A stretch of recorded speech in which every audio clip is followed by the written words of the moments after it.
Look, in the first 4 years, we had the greatest economy in the history of our country. Stock market went up 88 points. I think he's terrible, but I can't complain because we had the most successful administration economically in the history of our country.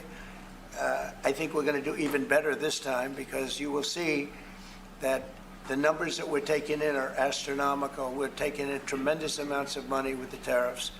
We were treated very unfairly on trade, and countries are having a hard time getting used to the fact that they can't do that to us anymore because we have a real president. We have a president that understands what it's all about. We had presidents that, in some cases, were smart, but they didn't understand business, or they didn't like business, or, you know, it wasn't like a priority.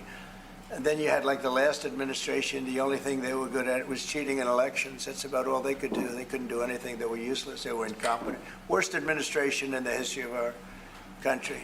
Worse than Jimmy Carter. Jimmy Carter died a happy man. You know why?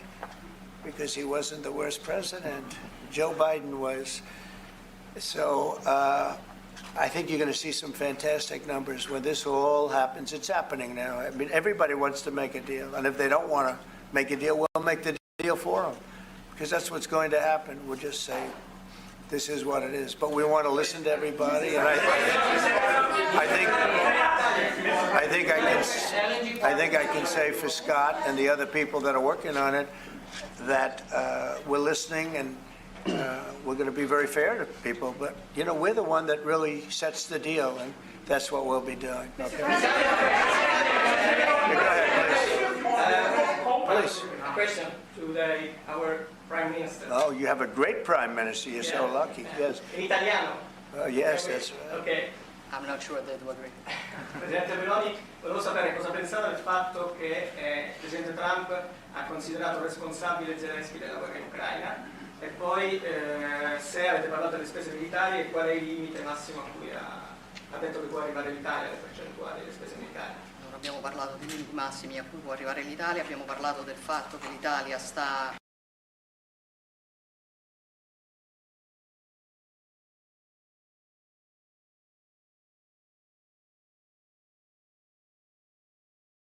ma non abbiamo parlato poi di quanto va aumentata questa percentuale, anche se siamo ovviamente consapevoli che, insomma, il tema della difesa sia un tema particolarmente importante di questo tempo. Per quello che riguarda la guerra in Ucraina, lei sa come la penso che ci sia chiaramente ci sia stata un'invasione e che l'invasore da quel punto di vista fosse Putin e la Russia, ma non è questo che oggi quello che rivela il fatto che insieme vogliamo che possa essere giusta e duratura. Penso che questi siano gli sforzi sui quali condividiamo il nostro lavoro, abbiamo condiviso anche oggi il nostro lavoro.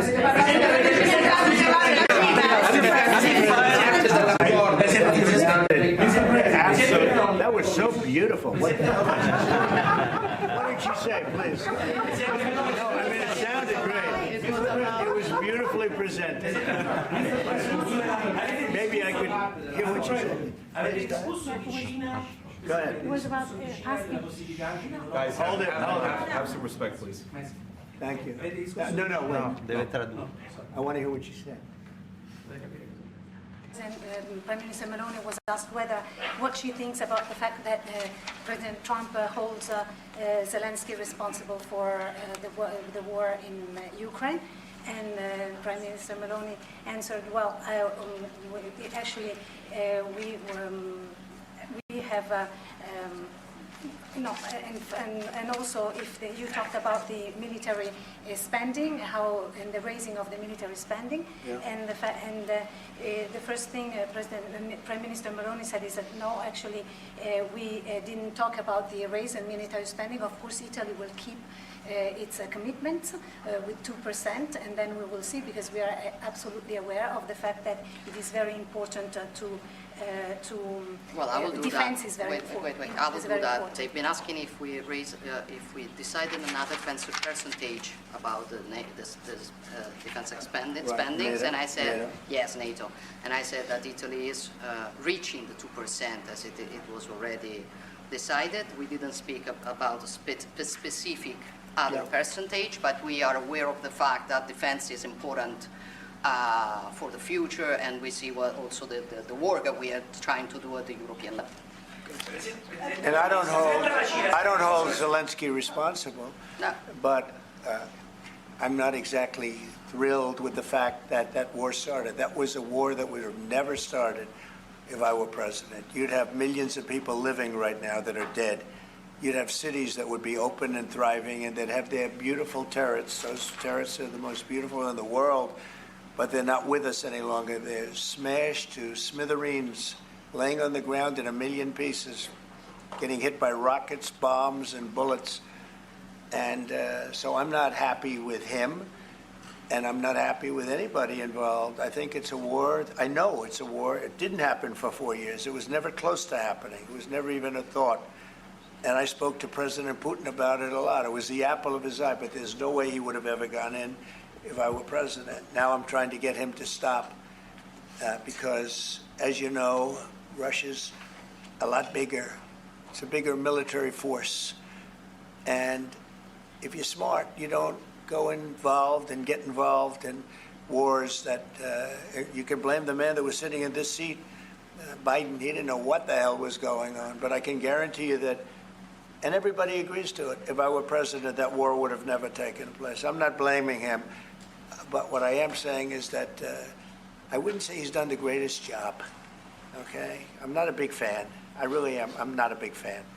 Go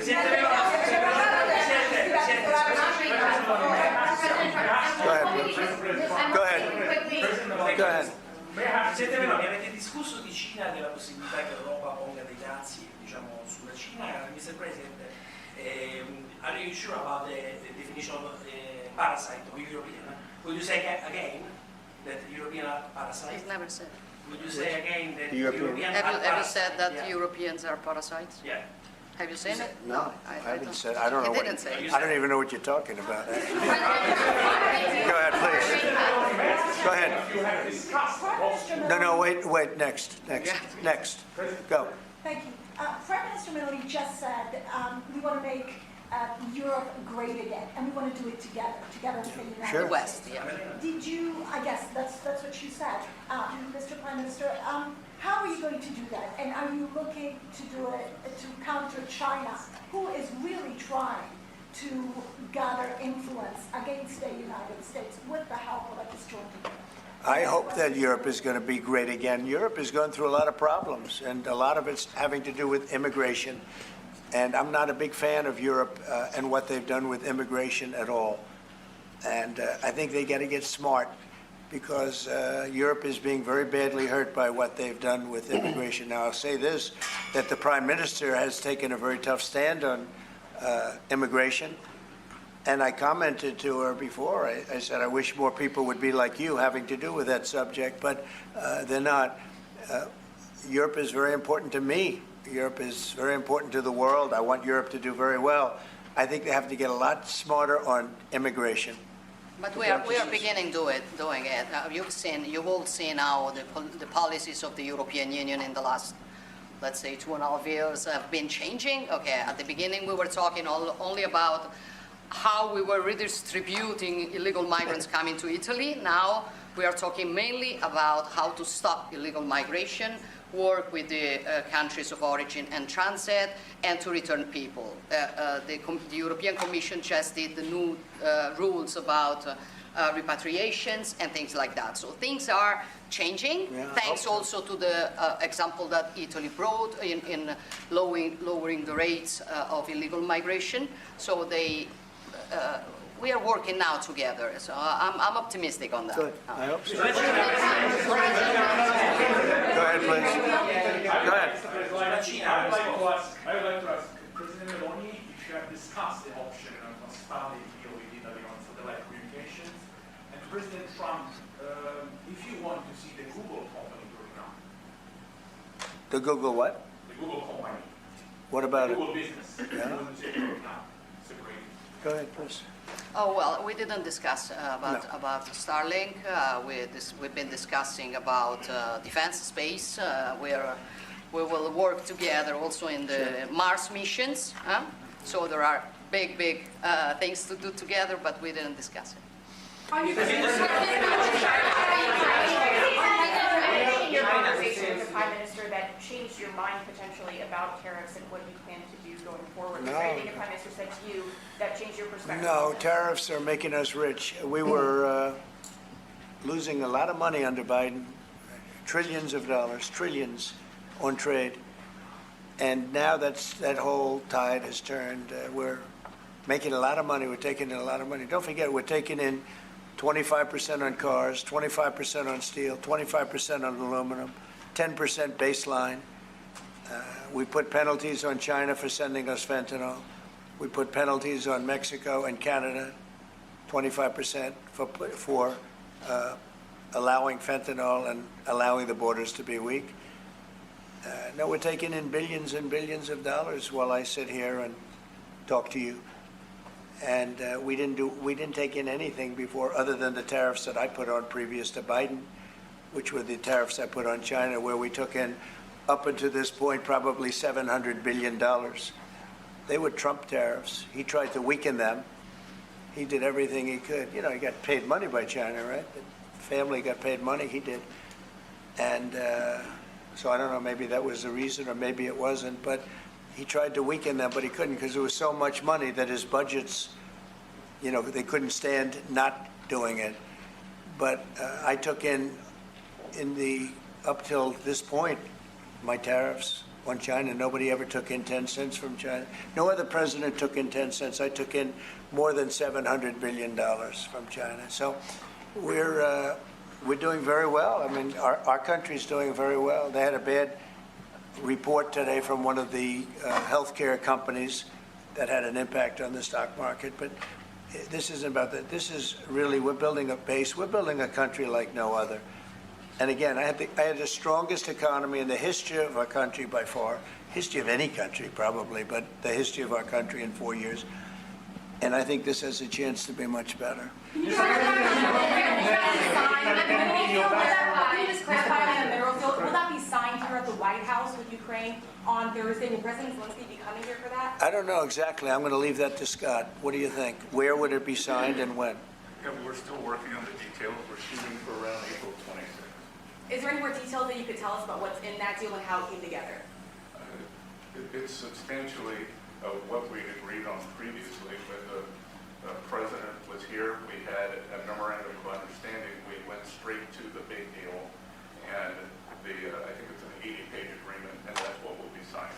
President Trump, on rate cuts, can you clarify on rate cuts? Do you intend to seek Powell's firing if he doesn't change his stance on rate cuts? Or is that on the table, or is that on Well, I think he should do the rate cuts because I think if Europe has done it, it puts us at a disadvantage to Europe. I mean, he plays right into their hands.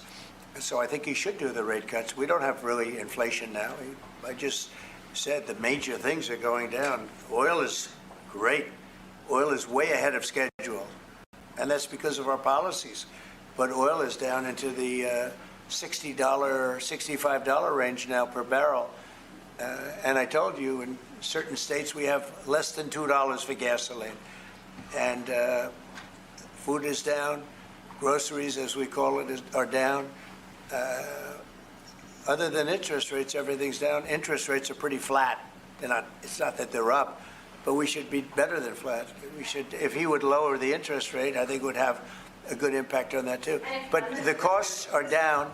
We have very little inflation. I would say we have essentially no inflation. Hard to have inflation when oil goes down, and oil goes down. When Biden came in, oil went through the roof. That's what caused our problem. That and his very dumb spending. But when the oil prices go down, and they have gone down a lot, we've gotten it down really good. We've opened it up and we've gotten them down. And that means that people driving cars are going to be paying $2 and $2.50 instead of $4.50. And, you know, even at the end, they tried just for the purpose of the election to get it down. But they had really lost that sucker. That was really, it was not good. But if they had won, oil right now would be at $7 or $8 because of their policy. And we're going to be at about $2 because could be even a little bit less than that, and you're starting to see it. So I don't know how you can have inflation when oil has come down quite a bit, and I would say the Fed really owes it to the American people to get interest rates down. That's the only thing he's good for, and he would have an effect on that if he lowered them. And I think at some point he will. He's going to have a lot of political pressure. You know, they are political also, and I think there's a lot of political pressure for him to lower interest rates. Yeah. Yeah, go ahead. Sorry. Please. Do you think that Italy can be your best ally in Europe? And also, do you ever notice when you walk if you step on ants? Only if the Prime Minister remains the Prime Minister can it be our best. She's doing a great job. And yeah, certainly one of our great allies, not just in Europe, anywhere. She's a fantastic person and doing a great job. And our relationship is great. And we have a lot of Italians in this country, I tell you, and they like Trump, and they voted for Trump. Anyway, thank you very much, everybody. Thank you, Fred. Thanks, guys. Thank you, Fred. Thank you, Fred. Thank you, guys. Thanks, guys. Thank you, Fred. Thank you, guys. Thank you. Thanks, guys.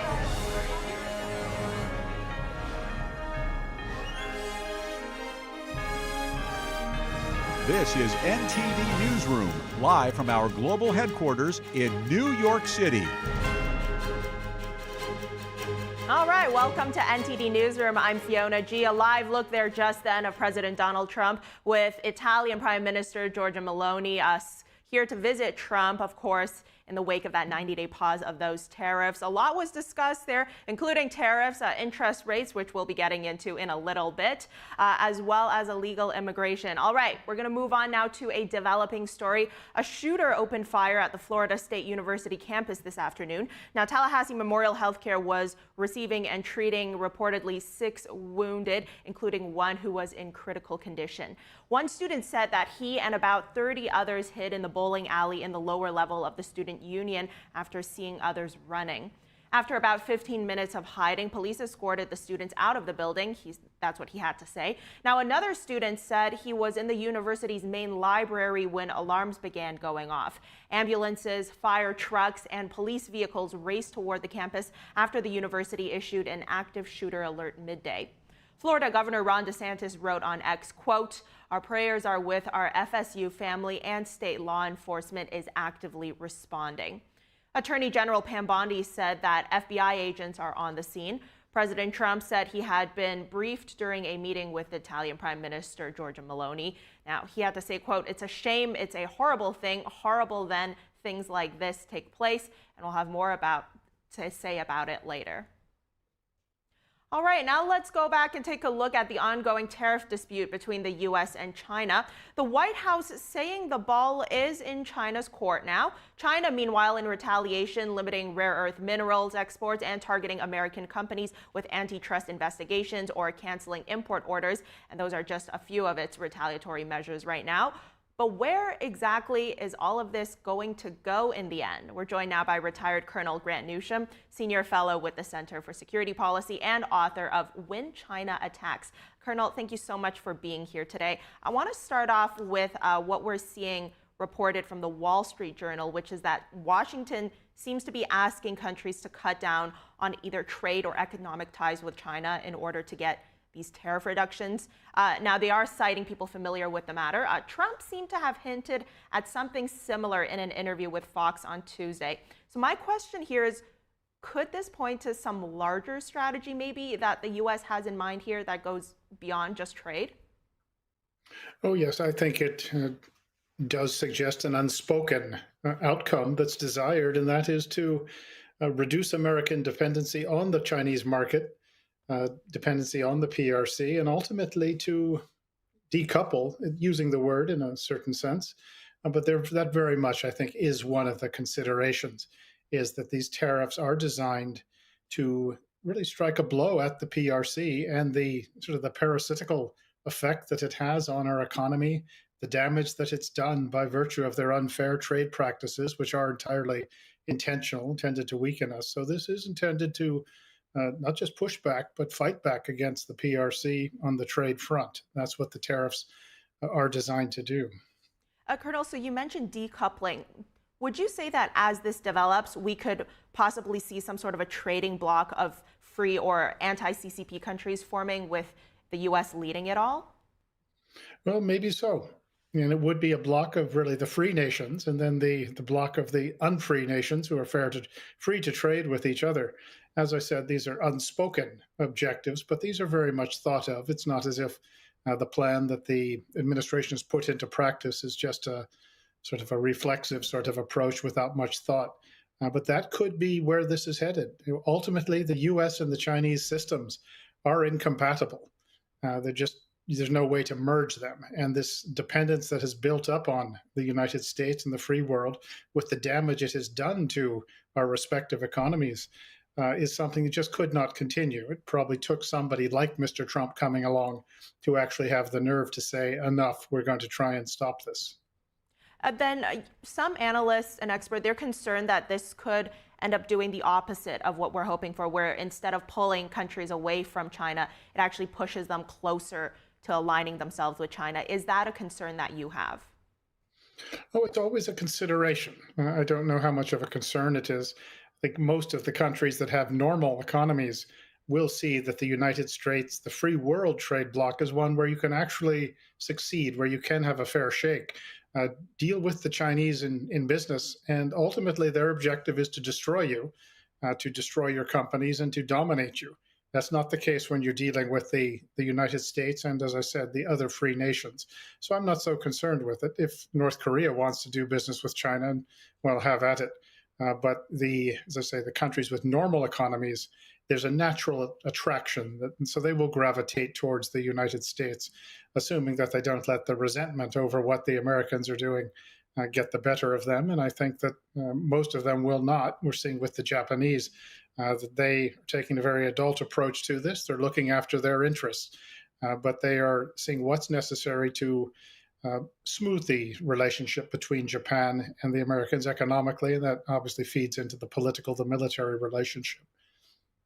Well, Colonel, regardless of what kind of blocs may be forming, the U.S. has been expressing, the White House has been expressing that it is open to these talks with China and to striking some sort of deal. But when we look at the Chinese Communist Party's track record, and even as I mentioned earlier, the retaliatory actions it's taking right now, do you see any possibility of the Communist Party negotiating any sort of deal in good faith here? In good faith, well, that's never likely to happen, but I think you could see a deal negotiated. But that requires actions. And the tariffs that have been imposed and the good reasons for which they've been imposed, well, those speak louder than words. And ultimately, I think the Chinese communists just might decide that it's worth talking. It wouldn't, obviously it would never be the end of anything, but they may see that the Americans have the upper hand, the free nations have the upper hand, and China will be harmed by the tariffs and the economic measures that have been taken. But it really does depend on the Americans holding firm with the pressure they are applying to the Chinese communists, and to deal with the pressure which the Chinese are trying to put on us as well. But ultimately, there is no agreement to be reached if all we're doing is talking. You do have to have the actions, and we are seeing those. It's a question of whether or not we continue to apply them. And also, it'd be helpful if we get some support from some of our allies here. But negotiations, the way we think of them and the way the Chinese communists think of them, are very different things. They're not at all the same. We think of both sides coming to a mutual agreement. Neither side's completely happy, but it leaves you better off than it was. With the Chinese communists, no, the only position is the Chinese communist position, and it's just a question if they can wear down the other side to the point the other side gives up. So, as I said, negotiations are at best a temporary measure when dealing with the Chinese communists, and are very different than what we take to be normal negotiations.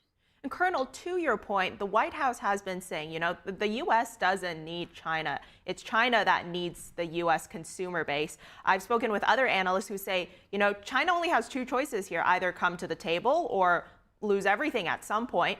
So how long can China still hold out? Or do you maybe see this escalating further than just an economic back and forth? Well, I think that the Chinese are able to hold out for a while. Xi Jinping has made efforts to sanctions-proof his economy. He's told his citizens that they're going to have to eat bitterness, but Chinese are they're not free yet in the sense of being able to just carry on regardless of economic pressure that's put on them. And this is serious pressure. Their economy does depend on exports. They do depend on the inflow of foreign currency, convertible currency, which they earn from exports. So they potentially are in trouble. It may take a little while for this to play out. So we'll see how this goes. Absolutely. All right, Colonel Grant Newsham, thank you so much for coming on today. Well, thanks for having me. Coming up next, a judge rules Google has a monopoly over online advertising technology. The decision marks another blow for the tech giant in an antitrust case brought by the Department of Justice. And crosswalks hacked in Seattle. Pedestrians heard a fake Jeff Bezos voice urging taxes on the rich. This comes days after similar hacks featuring Elon Musk and Mark Zuckerberg. That and more after the break.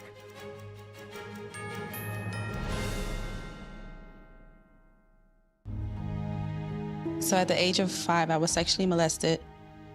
I had my first child at the age of 15 and became homeless at the age of 16. The scariest part about not having a place to live was having a child and not having a place to live and not knowing where our meal was going to come from and where we're going to sleep. To be homeless as a teen, I didn't ask for that. No young person should ever have to worry about having a safe place to sleep at night, or a warm meal to eat, or whether anyone cares about them. 1 in 10 young adults will experience a form of homelessness this year, and that's unacceptable. But the good news is there is an organization making a big difference, Covenant House. Call or go online now. For a gift of only $19 a month, just 63 cents a day, you can provide hot meals, safe shelter, medical care, and love to more than 2,000 young people who sleep at a Covenant House every night. For over 50 years, Covenant House has been helping youth in crisis. It was pretty tough. But Covenant House really helped me and really helped mold me into the woman I am today. Call or go online right now to safeplacetosleep.org with your gift of just $19 a month. With your monthly donation, you'll receive this soft, comforting blanket as a reminder of the warmth and safety your gift will provide a young person tonight. I have no words to express how Covenant House changed my life. They gave me the love that I needed. They just really genuinely just wanted to help me succeed, and I'm succeeding. Your $19 monthly gift is urgently needed to reach other young people who are facing unimaginable situations. Call or go online to safeplacetosleep.org. Your support makes the work of Covenant House possible. Thank you for caring.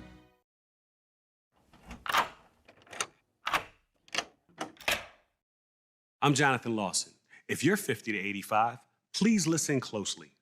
The lock I want to talk to you about isn't the one on your door. It's a rate lock for your life insurance that guarantees that once you're insured, your rate can never go up at any time for any reason. Many policies you see don't have one, but you can get a lifetime rate lock from Colonial Penn. This plan was designed for people on a fixed income with coverage options that start at $9.95 a month. That's less than 35 cents a day. Your rate is locked in for life.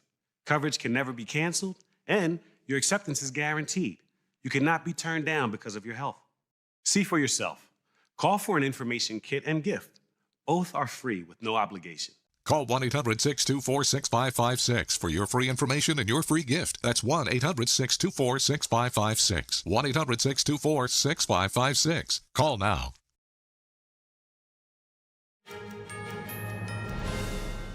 Welcome back to Newsroom. The Trump administration doubling down on the decision to keep a deported Salvadoran national, Kilmar Albrego Garcia, out of the U.S. This comes after a senator was denied access to speak with the man in jail. NTD's Melina Wisecup has more on this ongoing debate. El Salvadoran national Kilmar Albrego Garcia is entering his second month in jail after being deported from the U.S. The DOJ later called the deportation an administrative error. Senator Chris Van Hollen represents Garcia's family in Maryland. The senator went to El Salvador's maximum security prison on Wednesday to meet with Garcia, where he was denied entry. And I won't stop trying, and I can assure the president, the vice president, that I may be the first United States senator to visit El Salvador on this issue, but there will be more, and there will be more members of Congress coming. The country's vice president said the American embassy should make arrangements instead. His answer was that the Trump administration is paying El Salvador, the government of El Salvador, to keep him at CCOT. Democrats continue to amplify the issue, arguing that the man was illegally abducted. They say there's no evidence that Garcia is a member of the MS-13 gang, a terrorist organization. The Trump administration, though, has publicized documents alleging his gang affiliation. He was stopped in 2019 by the anti-gang squad. They stopped him at a Home Depot with 3 other members. The police officers, the gang unit, declared him as a member of MS-13, and also they independently went to a reliable, confidential informant who said not only is he a member of MS-13, he gave them the clique, the Westerns. Now the DOJ is appealing a federal judge's order that required the U.S. government to facilitate Garcia's return. Reporting from Washington, D.C., Melina Weiskup, NTD News. And Senator Chris Van Hollen did just hold a press conference in El Salvador on this topic. We'll have more for you as the details come out. Moving on now, documents released on X reveal that the wife of deported Salvadoran Kilmar Abrego Garcia requested temporary restraining orders against him for domestic violence. The information comes from 2 Maryland court filings in 2020 and 2021. Abrego Garcia's wife, Jennifer Vasquez, requested temporary restraining orders in both instances. Now, in 2021, Vasquez claimed he punched, scratched, grabbed, and bruised her. A state court order issued on May 6, 2021, blocked Abrego Garcia from any contact with his wife or her mother for about 6 weeks. Now, it's unclear whether or not the court issued a similar order in 2020. In a statement issued to ABC News on Wednesday through her attorney, Vasquez said, quote, "After surviving domestic violence in a previous relationship, I acted out of caution after a disagreement with Kilmar by seeking a protective order in case things escalated." And President Donald Trump called for the Federal Reserve to lower interest rates while also suggesting the Fed chair should be fired. In a Truth Social post, President Trump said the European Central Bank has cut interest rates 7 times recently and said the U.S. Federal Reserve Chairman Jerome Powell is not acting quickly enough to lower U.S. interest rates. He also posted that, quote, "Powell's termination cannot come fast enough." Trump issued the post a day after Powell said the new tariffs have put the bank in a tricky situation, and the Fed is still considering whether to tackle inflation or to boost growth. President Trump called on Powell to cut interest rates earlier this month, saying it was the perfect time to do so. Very fundamental policy changes. That's what Federal Reserve Chair Jerome Powell called President Trump's tariff policies at an event hosted by the Economic Club of Chicago yesterday. Now, Powell warned that at least some of the tariffs will be paid in the end by the American public. President Donald Trump refuted those claims and pointed to the European Central Bank cutting its interest rate to 2.25%, as we just mentioned earlier. But what exactly does all of this really mean? Joining us now live is Michael Busler, professor of finance at Stockton University, economist and public policy analyst. Thank you so much for being here again today. Let's start with what Jerome Powell had to say, right? He's saying that these tariffs, they were larger than he expected, and at this point he's expecting more inflation, more unemployment, or rather, and then we're seeing Trump responding to that, calling for Powell's termination. What steps is the Fed going to have to take here to be in line with the president's economic vision? So thanks for having me. It's my pleasure to be here. So the Federal Reserve is suddenly concerned more about inflation.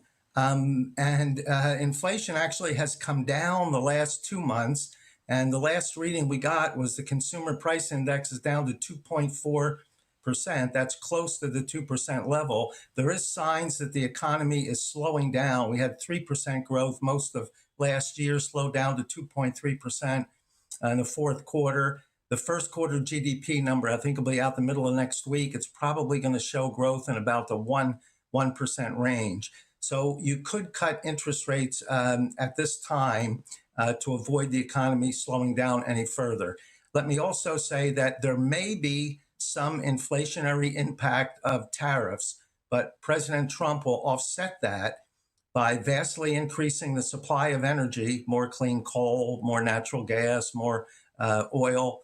And by increasing the supply of energy, the price of energy will fall. President Trump says he can get energy prices cut in half. It's very aggressive, but cut in half by the end of his first year. If he's anywhere close to that, that will offset any inflationary impact of tariffs. So I agree with President Trump that this might be a good time to start considering dropping interest rates. So you would yourself prescribe an interest rate cut right now?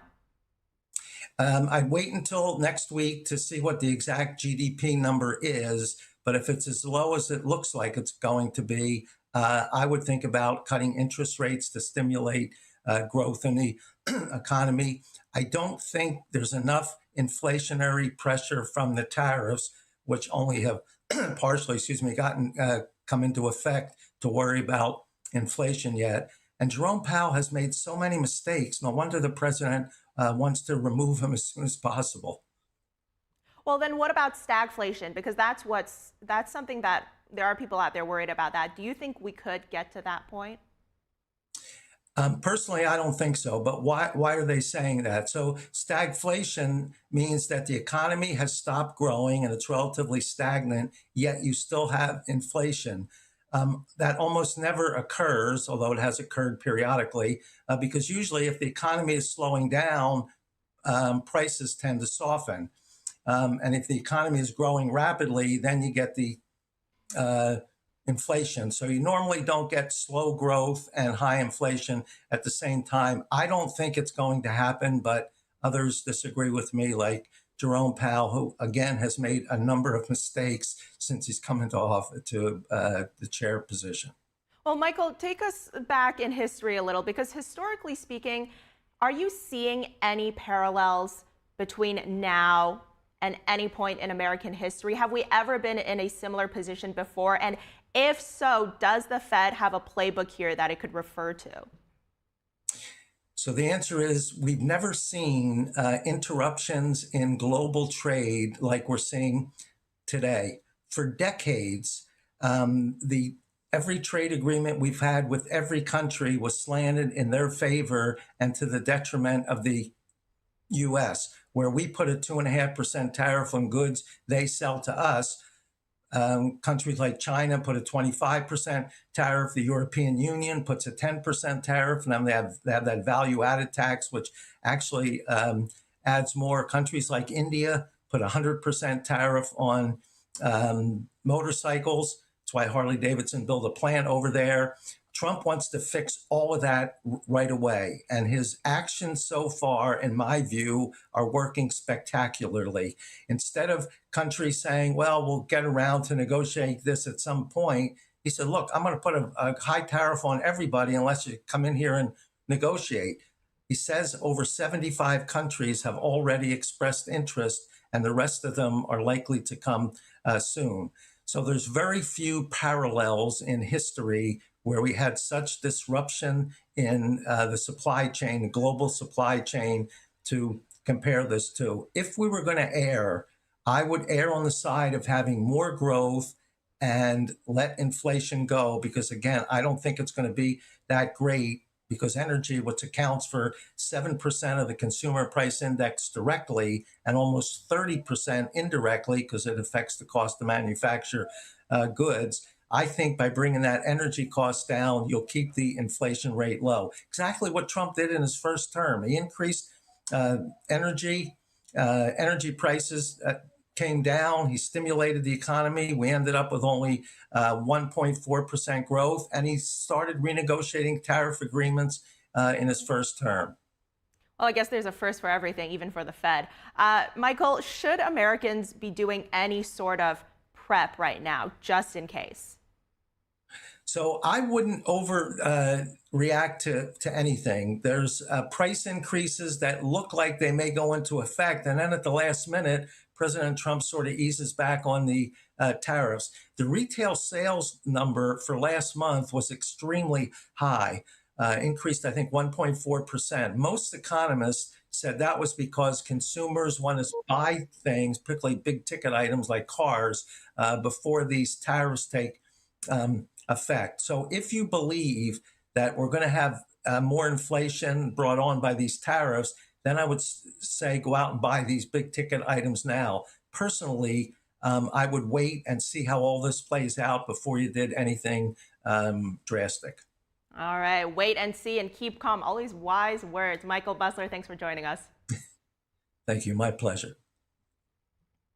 All right, coming up next, Harvard University now faces the risk of losing its ability to enroll international students. This is amid the university's firm refusal to change policies to help fight anti-Semitism on campus. We'll be breaking down what's happening. Stay tuned.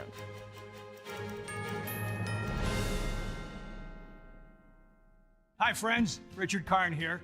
Now I'm known as the guy who can fix just about anything, but the technology in most appliances requires very special training to fix. My point is, even I know when I've met my match, and that's why my family has Choice Home Warranty. So we won't get stuck with high-priced repairs. Choice Home Warranty covers over 25 major home systems and appliances. That's your AC, heating, plumbing, kitchen and laundry appliances, and so much more. Imagine for less than a cup of coffee a day, Choice Home Warranty can help protect you from expensive major system and appliance breakdowns that your homeowner's insurance doesn't cover. But you have to call now before it's too late. Every homeowner should have Choice Home Warranty. Your homeowner's insurance is not going to cover your appliances. Washing machine, dryer, refrigerator, air condition. If I had any issues arise, they were able to take care of it immediately. Now, homeowner's insurance won't protect you when your home's major systems and appliances break down due to normal wear and tear. But Choice Home Warranty will. They can help cover repairs and replacements. Choice Home Warranty is the best warranty we've ever used. It would save you so much money in the long run.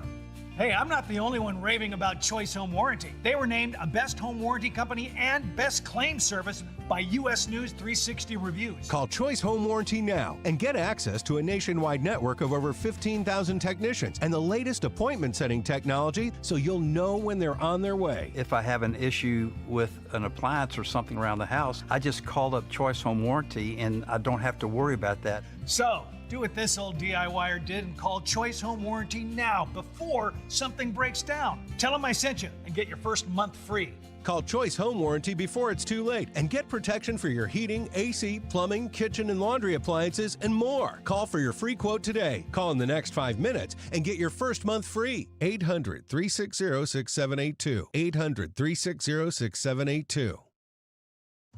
Say goodbye to harsh, bitter coffee and hello to a delicious, smooth brew.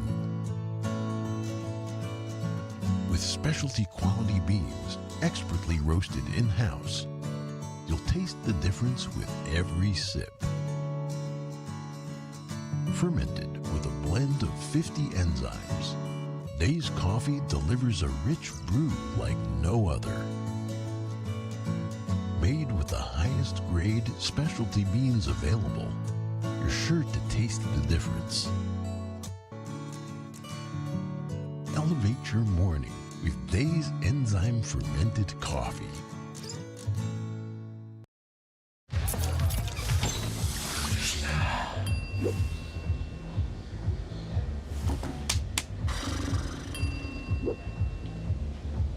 If you need to do something to feel okay to drive, you're not okay to drive. Don't drive buzzed.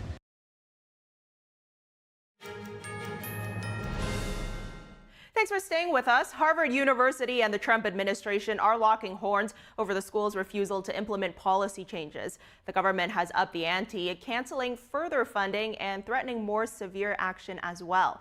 Here's that story. The Trump administration is coming down hard on Harvard University for refusing to implement its demands for policy changes. Homeland Security Secretary Kristi Noem on Wednesday said the administration was canceling 2 grants to Harvard worth more than $2.7 million. Noam also requested records on, quote, Harvard's foreign student visa holders' illegal and violent activities. The Department of Homeland Security said Harvard could lose its ability to enroll foreign students if it refused to give that information. A university spokesperson said Harvard was aware of Noam's request but stood by its earlier statement to not surrender its independence or relinquish its constitutional rights, while also saying Harvard will comply with the law. In a press release, Noam accused Harvard of bending the knee to anti-Semitism. She said Harvard's failure to tackle these problems has fueled a, quote, cesspool of extremist riots. On Monday, Harvard's president, Alan Garber, said the university already made extensive reforms to address anti-Semitism. He said many of the government's demands don't relate to anti-Semitism, but instead are an attempt to regulate intellectual conditions at Harvard. Harvard also responded to media reports saying the Trump administration asked the IRS to revoke its tax-exempt status. The university said there was no legal basis to do this, and such an action would diminish its financial aid for students and lead to abandonment of some critical medical research programs. The reports come after President Trump floated the idea in a social media post, saying tax-exempt status is contingent on acting in the public interest. The Trump administration earlier froze more than $2 billion in federal funding to Harvard. On Wednesday, Education Secretary Linda McMahon responded to accusations the administration was undermining academic freedom. Let's make sure that we're not mischaracterizing what's going on at Harvard in terms of putting a thumb against free speech. That is not it at all. We are talking about civil rights protection. We are talking about anti-Semitism that has been on Harvard campus for years. The Trump administration has frozen or canceled some funding for universities like Columbia, Princeton, Brown, Cornell, and Northwestern as well. Over to Seattle, Washington now, where some crosswalks were hacked yesterday. Instead of the normal audio message, pedestrians who pushed the button to cross the street heard the impersonated voice of Amazon founder Jeff Bezos. The fake audio made commentary about taxing the rich. Now, this comes just days after multiple crosswalks in California were also hacked to sound like Tesla CEO Elon Musk and Meta CEO Mark Zuckerberg. Take a listen. Wait. Hi, this is Mark Zuckerberg, but real ones call me the Zuck. You know, it's normal to feel uncomfortable or even violated as we forcefully insert AI into every facet of your conscious experience. And the California Department of Transportation says about 10 crosswalks were impacted. Meanwhile, the Seattle Department of Transportation said it has no way of knowing if the Seattle incidents were related to the California ones. The agency says it is taking the matter seriously and working to explore stronger security measures in order to prevent future hacking.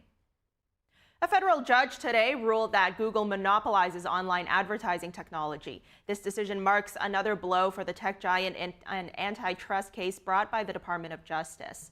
The ruling could allow prosecutors to argue for a breakup of Google's advertising products. The DOJ said the company should have to sell off at least its Google Ad Manager. The platform includes the company's publisher ad server and its ad exchange. Google now faces the possibility of 2 different courts ordering it to sell assets or change its business practices. A judge in Washington will hold a trial in April on whether to make Google sell its Chrome browser. Google has explored selling off its ad exchange to cooperate with European antitrust regulators as well. Coming up, a disturbing report from China. The country's transplant industry is publicizing the transplant of infant organs into adult patients. The news floated to the surface after a Taiwanese singer received heart and liver transplants in China and is now facing controversy. We'll be right back. Stay with us.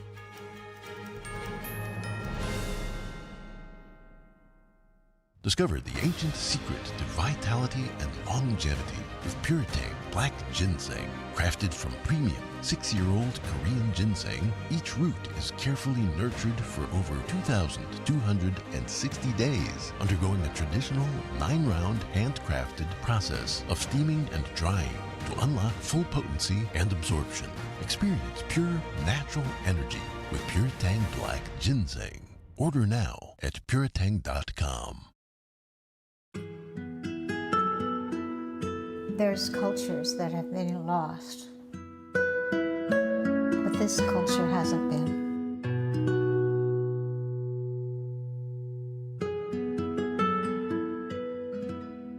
The artist is showing us our sense of who we are, where we came from.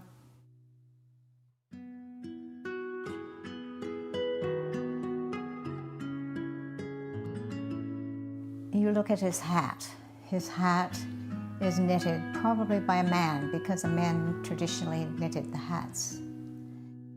That hat tells you the story of who this person is, what his place in the culture is, the animals around him. Everything's all contained in the messages in the hat. And the tool that he's carrying over his shoulder.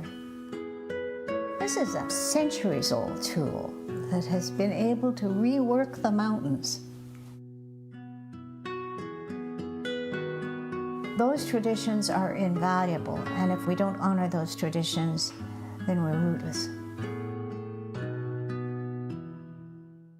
The artist is showing us the value of maintaining our culture and respecting our culture.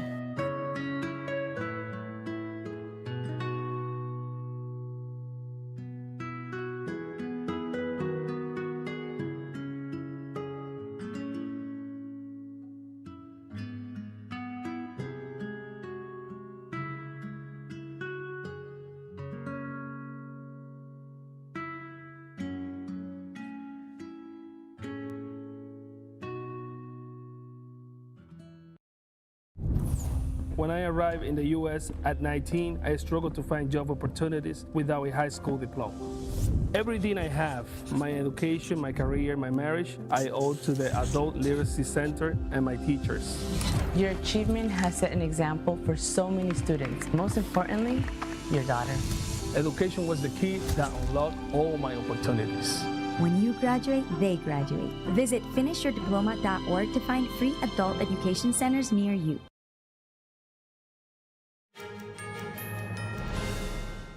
Welcome back to Newsroom. Chinese state-run media has recently been hyping up reports about a Taiwanese singer who received heart and liver transplants in China. The news soon sparked discussions overseas, including concerns about the source of those organs. Now, Beijing has long faced accusations of forced organ harvesting. Meanwhile, a transplant journal published in 2023 reveals a disturbing new trend among Chinese doctors, and that is the use of infant organs. NTD's Flora Hua brings us the story, and just a warning, some viewers may find the following content disturbing. Finding an organ match between a patient and a donor is very rare. Even more rare, finding matches for both a heart and a liver. According to Tank, a famous Taiwanese singer, he was able to secure those two transplants within a few months. Even more shockingly, both transplant organs came from the same person. The Chinese hospital responsible for the operations claims the donor suffered brain death. The Chinese Communist Party's system is completely non-transparent. It is not open to the public. Only they themselves know what's going on internally. Yet they constantly use celebrities and various individuals to speak on their behalf. We all know that the CCP gives a unified explanation for all sources. For example, claiming they come from donors who suffered complete brain death due to trauma.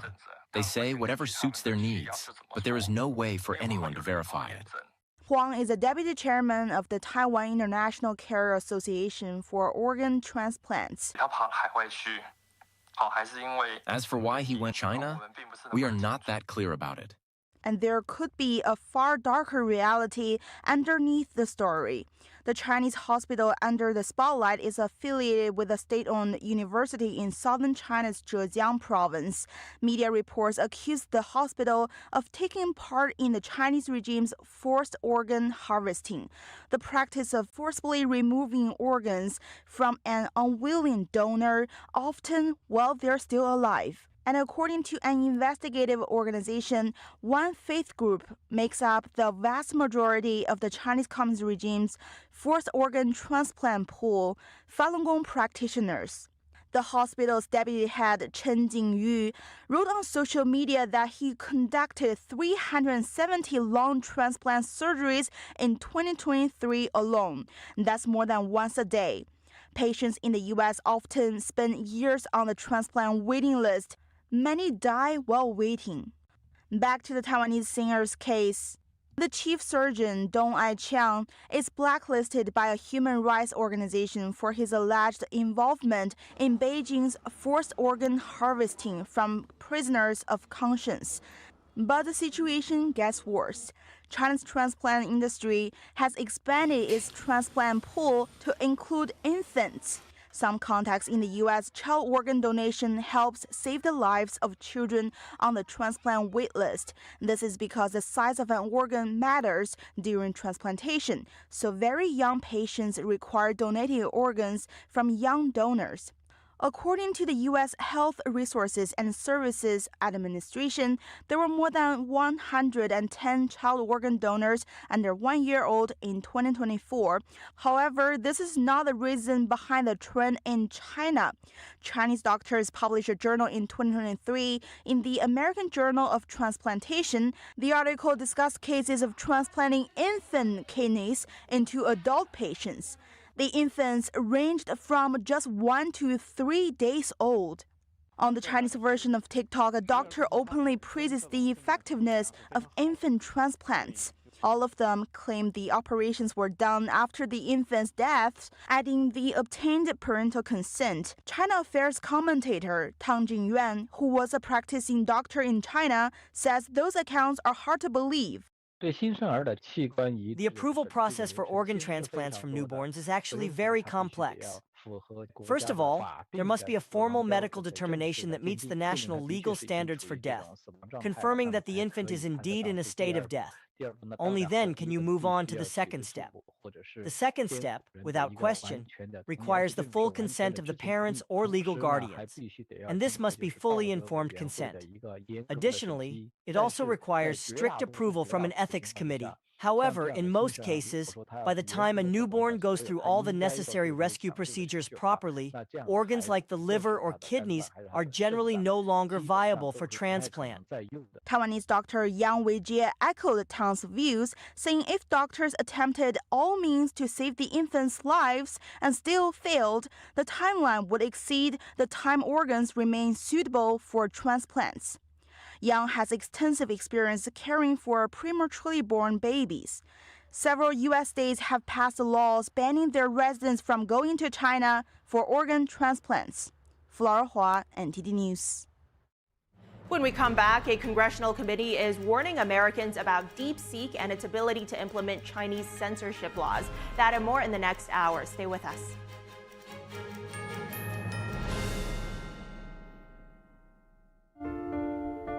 What if kids in America didn't have to go to bed hungry tonight? What if our moms, dads, and grandparents could put healthy food on the table every day to help us grow strong? What if all of our friends and neighbors had fresh food too, and there was no hunger at all in America? And what if there was a way today for you to help? Call now or go online to helpfeedingamerica.org and give $19 a month, just 63 cents a day. So many of us don't have enough food to eat, but your monthly gift means families across the country and in your community can fill plates with food. Kids can get healthy meals year-round, even when school's out, and our neighbors can have fresh food. Food that moms, dads, entire families need to thrive. But right now, more people are facing hunger. Feeding America works from coast to coast with partner food banks, food pantries, and meal programs. It takes all of us to make that happen. Will you help too? Please call the number on your screen or go online to helpfeedingamerica.org and give just $19 a month, and we'll send you this free canvas grocery bag. It's our way of saying thank you for helping to end hunger for our neighbors. Because no kid, no mom or dad, nobody should go hungry in America. Nobody. So what if today was the day you could help nourish futures for our friends, our families, for all of us? Ending hunger is possible. What if we end it together? Call or give online today at helpfeedingamerica.org, and your gift can be doubled. Thank you.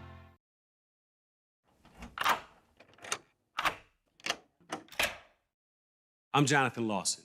If you're 50 to 85, please listen closely. The lock I want to talk to you about isn't the one on your door. It's a rate lock for your life insurance that guarantees that once you're insured, your rate can never go up at any time for any reason.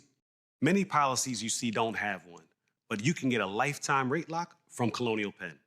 This plan was designed for people on a fixed income with coverage options that start at $9.95 a month. That's less than 35 cents a day.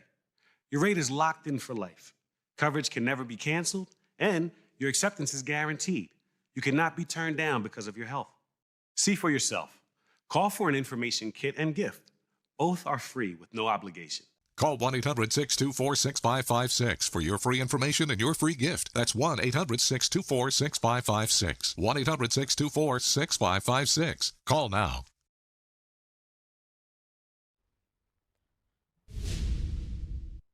Welcome to NTD Newsroom. I'm Fiona G. President Donald Trump hosts the Italian Prime Minister at the White House today. During the bilateral meeting, Trump says he is 100% confident in an EU trade deal.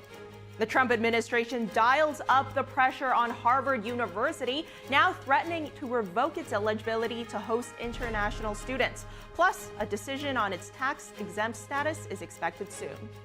A judge rules Google has a monopoly over online advertising technology. The decision marks another blow for the tech giant in an antitrust case brought by the Department of Justice. Marco Rubio and Steve Witkoff in Paris for Ukraine peace talks. It comes amid the backdrop of so far unsuccessful ceasefire talks between the U.S. and Russia. A congressional committee is warning Americans about DeepSeek and its ability to implement Chinese censorship laws. Jason Blair has the details. And a disturbing report from China. The country's transplant industry is publicizing the transplant of infant organs into adult patients. The news floated to the surface after a Taiwanese singer received heart and liver transplants in China and is now facing controversy.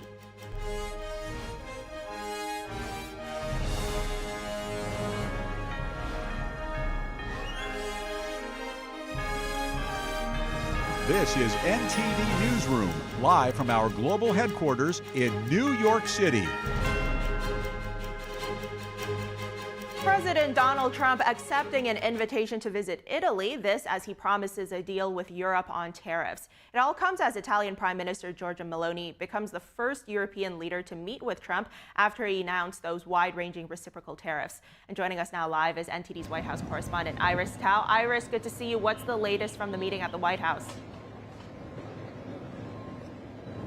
Good to see you as well, Fiona. So as President Trump welcomes Italy's Prime Minister Giorgia Meloni today to the White House, he says that he's 100% confident that he will reach a deal with the EU on a trade deal before his pause on some tariffs expires in about 90 days. And meanwhile, Meloni also announces some progress by thanking President Trump for accepting an invitation to visit Rome in the near future, adding that he's also considering using that occasion to meet with some other European leaders. Meloni says that even if there are some differences, she's confident that they will be able to work it through and find solutions. Watch.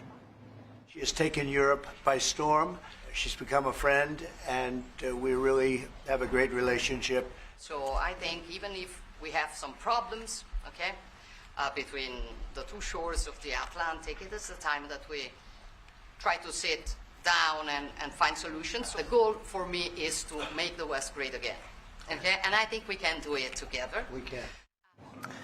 Just in recent weeks, President Trump has said that he believes the European Union was created to, quote, screw the United States. But the White House says that they hope that Meloni will act as a bridge between Trump and other European leaders. Meloni, who leads Italy's right-wing Brothers of Italy party, has a great relationship with President Trump. She was the only European leader invited to Trump's inauguration back in January.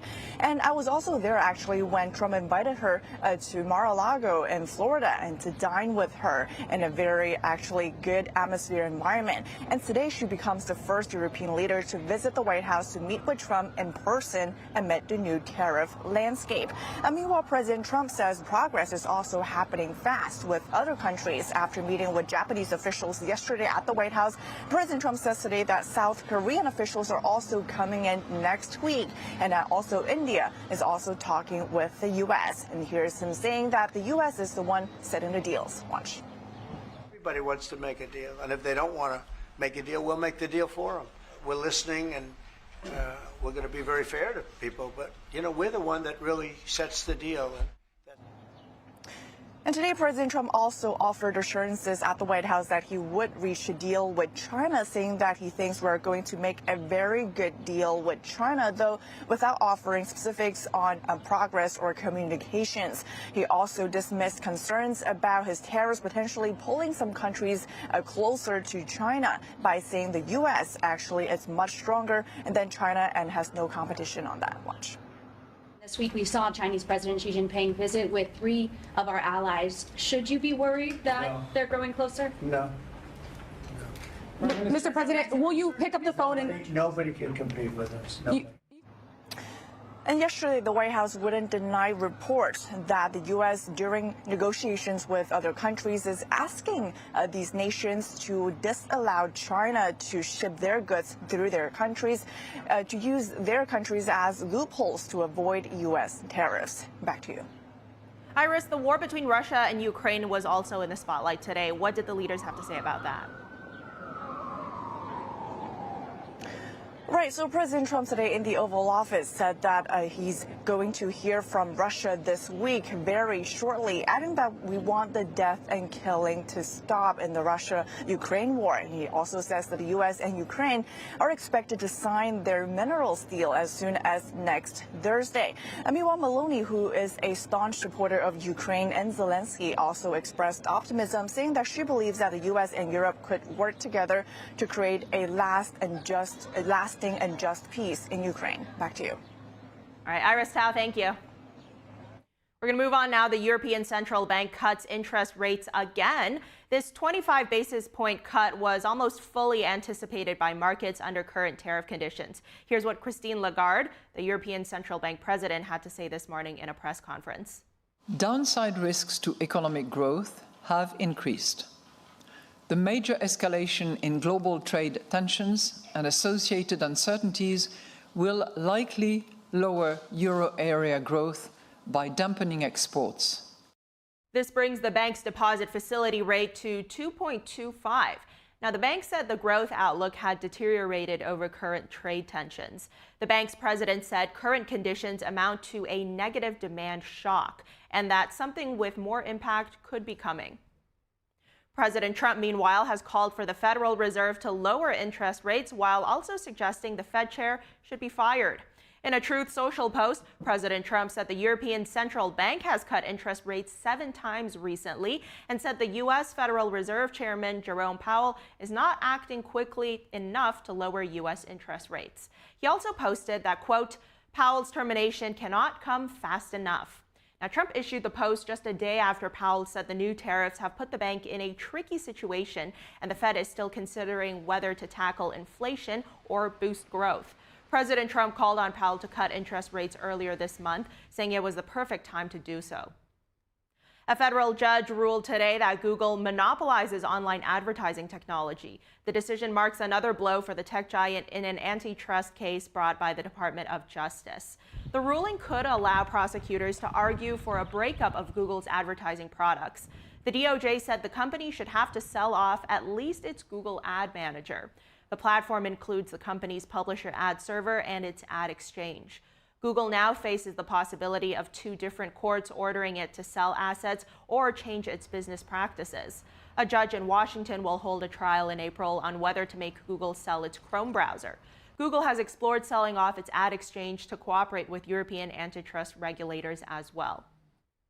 House lawmakers warn Americans about Chinese AI app DeepSeek. After an investigation, they say it's the Chinese Communist Party's most recent tool for espionage and theft. NTD correspondent Jason Blair reports. The House Select Committee on the Chinese Communist Party say the CCP is using AI app DeepSeek as one of their latest dual-use efforts for, quote, spying, stealing, and subverting U.S. export control restrictions. In a Wednesday report, the committee highlights their key findings. 1. DeepSeek funnels Americans' data to the CCP through back-end infrastructure connected to a U.S. government-designated Chinese military company. 2. DeepSeek covertly manipulates the results it presents to align with CCP propaganda as required by Chinese law. 3, it is highly likely that DeepSeek used unlawful model distillation techniques to create its models, stealing from leading U.S. AI models. And 4, DeepSeek's AI model appears to be powered by advanced chips provided by American semiconductor giant NVIDIA and reportedly utilizes tens of thousands of chips that are currently restricted from export to China. In the report, the committee makes these recommendations. 1, take swift action to expand export controls, improve export control enforcement, and address risks from AI models from China. 2, prevent and prepare for a strategic surprise related to advanced AI. Along with DeepSeek, TikTok has also received a lot of similar attention from lawmakers, experts, and users alike. Many point to the app's algorithm being used to sway a user's opinion to the CCP's benefit. Many allege that the algorithm often covertly aligns with CCP propaganda and censorship. TV personality and businessman Kevin O'Leary made a $20 billion bid to buy TikTok. He testified in Congress last week and was asked about his findings when he investigated the app. TikTok is weapons-grade spyware, period. It's one of the best propaganda machines I've ever seen. And if you want evidence of it, go on in the last 24 hours and look at the videos generated there through AI of overweight Americans at sewing machines, even the president himself depicted here, or over iPhones screwing in screws with the message, "Let's make America great again." I have never seen such blatant propaganda. And O'Leary said that Senator Tim Cotton told him that Congress would not allow anyone to buy TikTok with its current algorithm.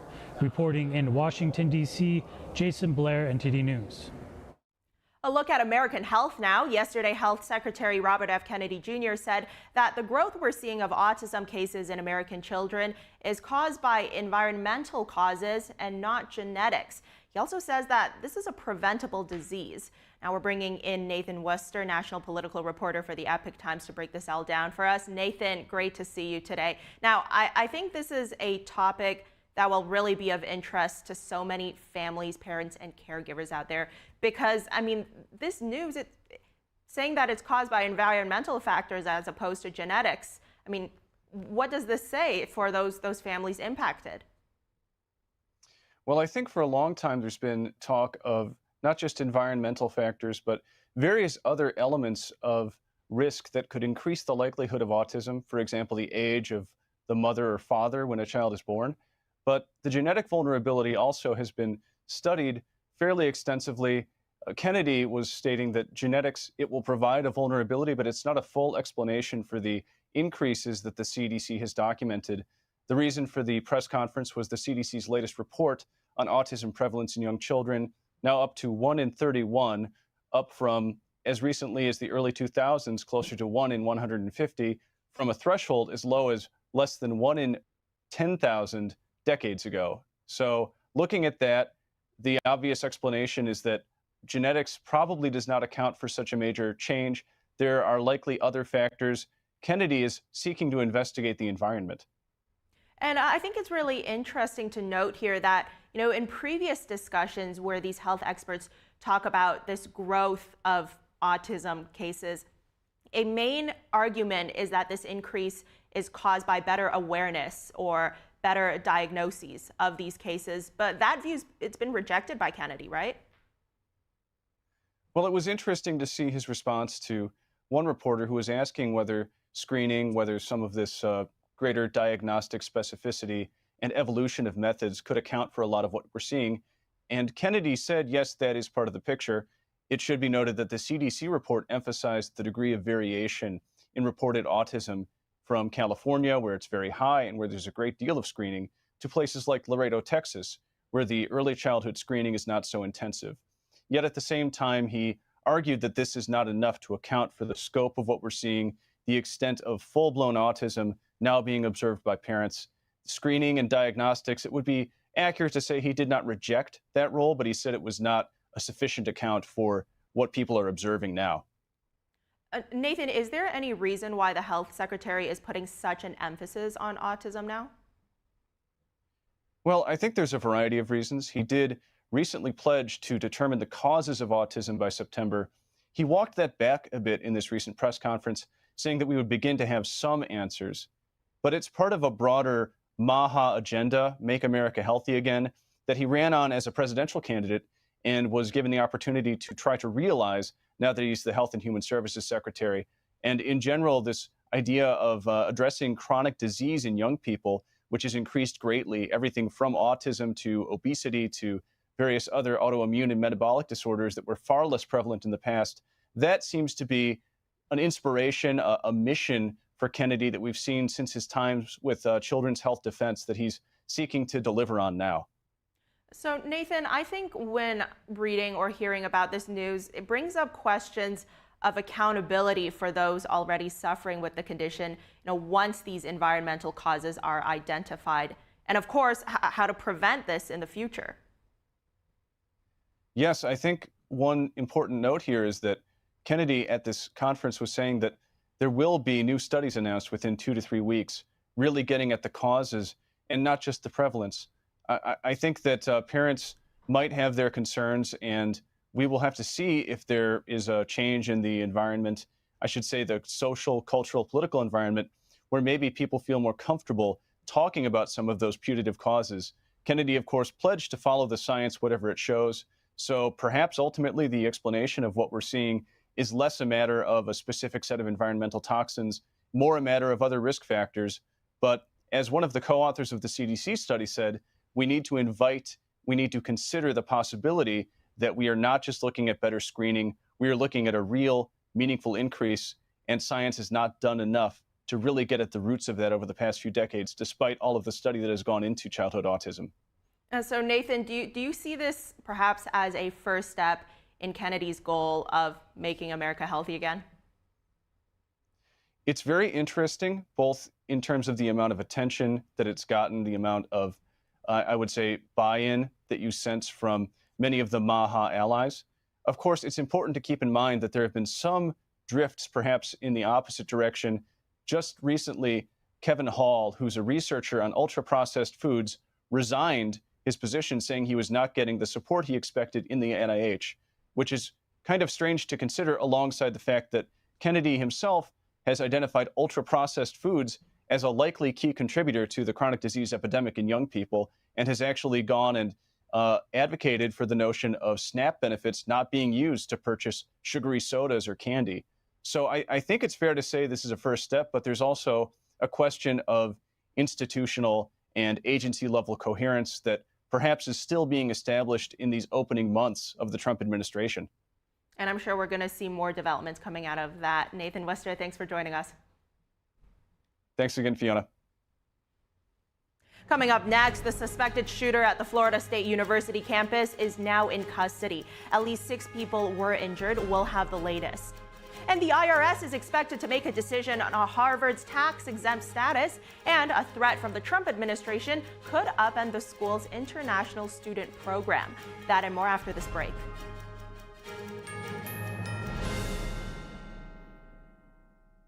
I'm Amy Grant, and I want to talk to you from my heart about the heart. I would have been the last person on the list to say this woman has a problem with her heart. So no, there was nothing about my life that said, you have a ticking time bomb in your chest. But I did. I wound up in the office of a cardiologist because I was there with my husband. And at the tail end of that, the cardiologist looked at me and said, I want to see you. No one was more surprised than I was to learn I was living with a rare heart condition. He said, Amy, this condition, you'll be fine, and then catastrophic. A few months later, I had open heart surgery that saved my life. And I owe it to the research and life-saving medical breakthroughs developed by the American Heart Association. That's why I'm asking you to join me and become a monthly donor to the American Heart Association. Please call now or go to helpheart.org. For only $19 a month, just 63 cents a day, you can help fund the next medical breakthrough, get the next person trained in CPR, and get the next hospital certified in high-quality cardiovascular care. If this could happen to me, it could happen to anybody. Heart disease is America's #1 killer. but your support can save your life or the life of someone you love. Give $19 a month with your credit card and we'll send you this special t-shirt you can wear to show you're part of a community of monthly donors working to help save more lives like mine. I'm grateful for the American Heart Association. Their research gave me more time to do the things I love with the people I love. So listen to your heart. I'm here today because I did. Please call the number on your screen or go to helpheart.org now to become a monthly donor and help save even more lives. Thank you.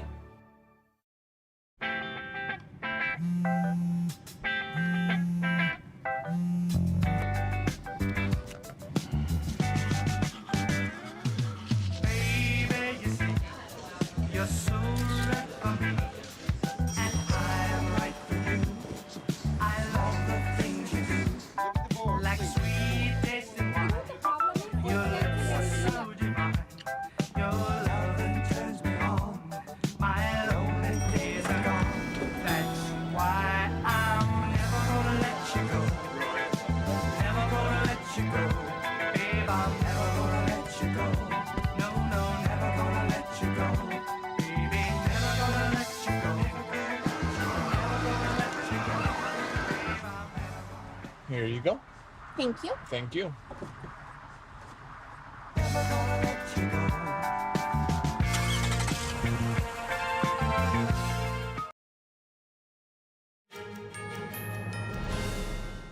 Thanks for staying with us. A shooter opened fire at the Florida State University campus this afternoon. Tallahassee Memorial Healthcare was receiving and treating 6 wounded, including 1 in critical condition. Now, one student said that he and about 30 others hid in the bowling alley in the lower level of the Student Union building after seeing others running. After about 15 minutes of hiding, police escorted the students out of the building, he said.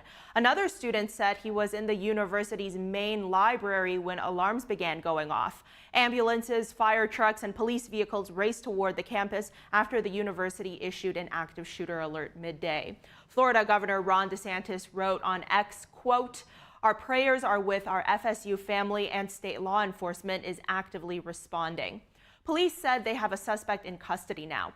Attorney General Pam Bondi said that FBI agents are also on the scene. President Trump, meanwhile, said he had been briefed during a meeting with Italian Prime Minister Giorgia Meloni. The president said, quote, "It's a shame. It's a horrible thing, horrible that things like this take place, and we'll have more to say about it later." Moving on now, Eric and Lyle Menendez could soon find out whether they'll get reduced sentences and a chance for release. The brothers have spent the past 30 years behind bars after they were convicted of murdering their parents back in 1996. Their defense attorney and the Los Angeles district attorney had more to say outside the courthouse today. The DA did file a motion to continue. I don't expect that His Honor is going to grant that motion to continue. I do, however, think that it's appalling, for lack of a better term, how the DA has treated this case. And the prosecution doesn't fear facts. We want every single fact, good, bad, or otherwise, to be before this resentencing judge so that he makes the right decision. So we basically said, the judge, if you want additional time in order to get this report and to consider it, we, the prosecution, are willing to agree to any additional time you want. And by the way, if you don't need any additional time, and you can get this report through a request to the governor's office, and you can consider it in connection with the resentencing hearing, we are ready to proceed. If the judge reduces their sentences, the brothers would still need approval from the state's parole board to leave prison. The brothers were convicted of murdering their entertainment executive father, Jose Menendez, and mother, Kitty Menendez, in their Beverly Hills home in 1989. They were sentenced to life in prison without the possibility of parole in 1996. The brothers were 18 and 21 at the time of the killings. Defense attorneys have argued that the brothers acted out of self-defense after years of sexual abuse by their father. Prosecutors say the brothers killed their parents for a multi-million-dollar inheritance. President Trump has named Jay Clayton as interim U.S. Attorney for the Southern District of New York, one of the nation's most powerful prosecutor posts. Clayton will serve while his Senate confirmation remains on hold. Trump praised Clayton's past leadership and called the role, quote, critical to safeguarding millions of New Yorkers. Some of the district's most high-profile cases recently include Luigi Mangione, Sean Diddy Combs, Sam Bankman-Fried, and Jeffrey Epstein. The appointment comes after Senate Minority Leader Chuck Schumer blocked Clayton's nomination, accusing Trump of politicizing the Justice Department. Trump fired back, pointing to bipartisan support for Clayton and urging the Senate to act swiftly. Documents released on X reveal that the wife of deported Salvadoran Kilmar Abrego Garcia requested temporary restraining orders against him for domestic violence. This information comes from 2 Maryland court filings, one in 2020 and the other in 2021. Abrego Garcia's wife, Jennifer Vasquez, requested temporary restraining orders in both instances. Now, in 2021, Vasquez claimed that he punched, scratched, grabbed, and bruised her. A state court order issued on May 6, 2021, blocked Abrego Garcia from any contact with his wife or her mother for about 6 weeks. Now, it's unclear whether or not the court issued a similar order in 2020. In a statement issued to ABC News on Wednesday through her attorney, Vasquez said, quote, "After surviving domestic violence in a previous relationship, I acted out of caution after a disagreement with Kilmar by seeking a protective order in case things escalated." Dramatic video shows fire shooting out of an engine moments after a commercial jetliner took off from Denver International Airport. United Airlines Flight 2325 was headed to Edmonton, Canada on Sunday with 153 passengers and 6 crew members on board. The Federal Aviation Administration said the crew reported striking an animal during takeoff. They did not specify what the animal was, but rabbits were reported on the runway. The plane returned to the gate and passengers boarded a new plane. The FAA says aircraft hit wildlife at the Denver airport more than 800 times last year. Up next, the Trump administration has ordered a halt to the offshore wind project near New York. We'll be talking to an expert on the environmental impact. And Marco Rubio and Steve Witkoff in Paris for Ukraine peace talks. It comes amid the backdrop of so far unsuccessful ceasefire talks between the U.S. and Russia. We'll have more after the break.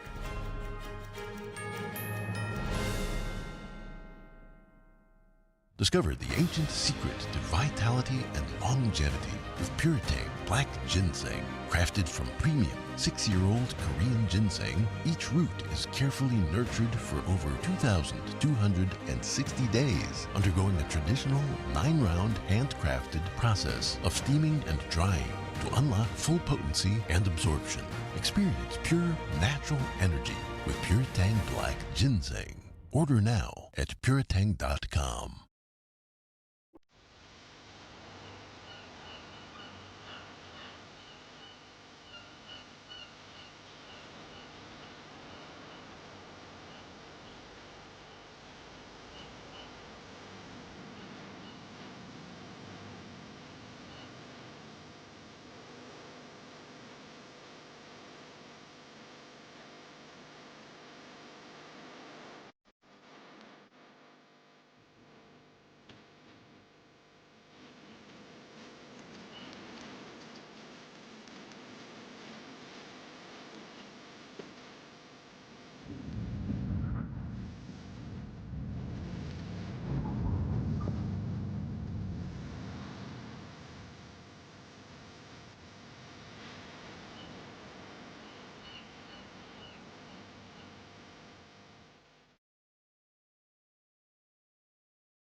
Being a cowboy, I don't know anything different from when I was 3 or 4 years old. I did tough things. I thought everybody needed to do tough things, and if you didn't, I didn't have time for it. I had a very successful career at a very young age, and life was fast. I was preparing physically. I wasn't doing anything mentally on the inside. And then I got hurt. I wanted to be better as a person, and I really dug into mental health. I start my day with 20-minute workouts. I live life 8 seconds at a time. Horses are so therapeutic. They know what you're feeling. When you're nervous, they're nervous. You won't say it back, but we're pals. I take a lot of responsibility in taking care of my kids, my family, and being there for them. You're gonna have tough days. Everybody does. Find a place to stop and just breathe. Love your mind. When I arrived in the U.S. at 19, I struggled to find job opportunities without a high school diploma. Everything I have, my education, my career, my marriage, I owe to the Adult Literacy Center and my teachers. Your achievement has set an example for so many students. Most importantly, your daughter. Education was the key that unlocked all my opportunities. When you graduate, they graduate. Visit finishyourdiploma.org to find free adult education centers near you.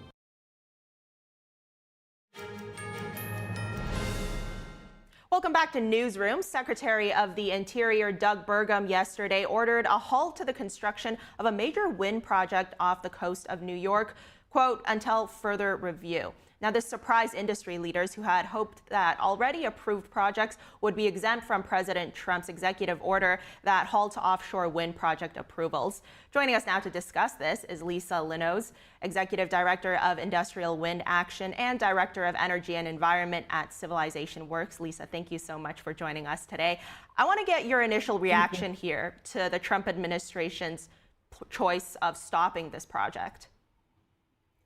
We're very pleased with it. We know when the executive order was issued on January 20th, first day of the Trump administration, he said what he had said all along, that he was going to investigate the issues around renewable energy, large-scale renewable energy, in particular wind off the coast. So he's definitely carrying through with this. And this step, most important point I want to make to your listeners and viewers is that this was not an action taken due to politics or out of revenge or retaliation on the part of the Trump administration because they weren't happy with what the Biden administration did. A step like this, where you have a large billion-dollar international energy company building a project like this in a state that is going to sell its energy into New York, which has very rigorous climate policies. Everyone was banking on this project. You do not take a step like this just before it goes to construction. So they clearly have legal grounds for taking this step, and that's important. No one took this action lightly. Now, Lisa, I want to touch on something that you've spoken about extensively, and that's this correlation between whale deaths and these infrasound tools that are used in turbine surveying. Give us a sense of the scale of that issue. That is a massive issue. I mean, right now, as things are laid out, there are over 2 million acres of ocean water that is from Massachusetts down to North Carolina that has been set aside and leased for offshore wind. Most of those areas have undergone significant sonar testing to evaluate the seabed. And that involves putting a significant amount of noise into the ocean. And we spent a lot of time investigating the levels of noise that were put into the water, actually measuring them relative to the documentation that the NOAA, which is the agency required for protecting whales and overseeing the permitting of this work. The noise levels we know that the wind companies were putting into the ocean were much louder than they were permitted to do.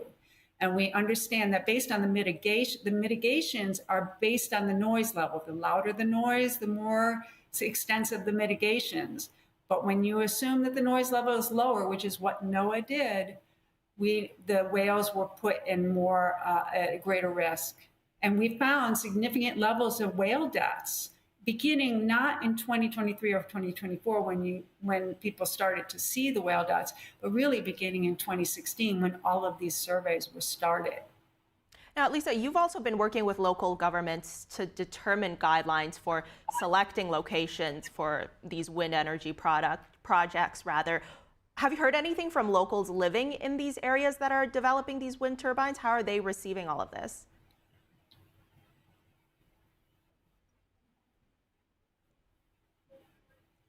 Lisa, are you able to hear me? I'm sorry. A part of what you said was lost a little. Could you ask that question again, please? Absolutely. Lisa, I know that you've been working with local governments to help set these guidelines, really, to help with choosing where to start these wind energy products. Have you heard anything from the people who live in those areas? How do they feel about these wind projects being developed in their areas? Well, first of all, they're very upset about it. No one can imagine the level of industrialization that is occurring right now in our ocean. And what that did in terms of the regulations that are in place, these projects are all overseen by the federal government, and they're subject to a law called the Outer Continental Shelf Lands Act. And there's a very specific provision of that law that governs the siting and construction of offshore wind. And so what has happened is there's not a lot we can do as residents of a state to fight a project because this is in federal waters. There's some things that we could do, but one thing that the Save Right Whales did, which is what the organization that I'm working with on offshore wind, is we looked into how BOEM applied the Outer Continental Shelf Lands Act in approving these projects. And we found significant irregularities in what BOEM, the Bureau of Ocean Energy Management, which permits these projects, irregularities in how they permitted these projects. So that information is now being disseminated to our colleagues up and down the East Coast, which is most of where this wind development is happening. And people are pretty shocked. I mean, the idea of building hundreds of turbines standing over 1,000 feet tall from the water surface up, all but between 8 and 15 and 20 miles off the coast. They're very visible. They're very dense. Even though they're 1 nautical mile apart from each other, that sounds like a lot of space. But when you're in the ocean, that's not a lot of space. So we are looking right now into how BOEM was able to get around this pretty rigid constraints within the Outer Continental Shelf Lands Act to build these projects. And we've seen some uncertainties there that we hope that the Department of Interior is looking at. So Lisa, building off what you're saying, we are seemingly seeing a dialing back almost of these net zero policies and climate targets in a number of countries, including the US. Do you think this could open up space for a conversation about perhaps some of the potential harms of renewable energy projects that maybe weren't spoken about previously?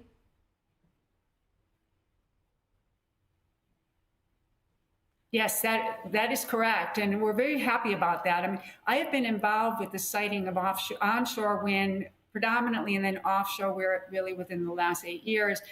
And the degree to which projects have been given consideration and allowed to move forward in spite of the significant environmental impacts, because the perception was, and it truly was a perception more than a reality, that these projects will wean us off fossil fuel, will help us to get to a point where we have lower carbon emissions. The reality is they are creating a significant amount of destruction within the natural environment. So we are sacrificing a critical natural environment and open space in the name of reducing our carbon emissions. But then when you look at wind energy as a resource and understanding that it is not a reliable source, it is weather dependent. We can't run the United States economy on wind energy. We can't run our own home on renewable energy, to be honest with you, because the wind doesn't always blow, and for solar, the sun doesn't always shine. So as a result, we still need to rely on carbon resources.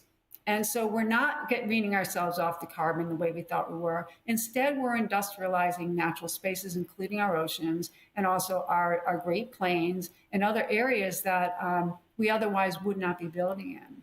So yes, people are finally becoming aware that there's another side, there's a very dark side to renewable energy. And it's time that we started, after 20 years, which is as long as I've been working on this, at least start to understand that these projects just can't be given an okay just because they're renewable.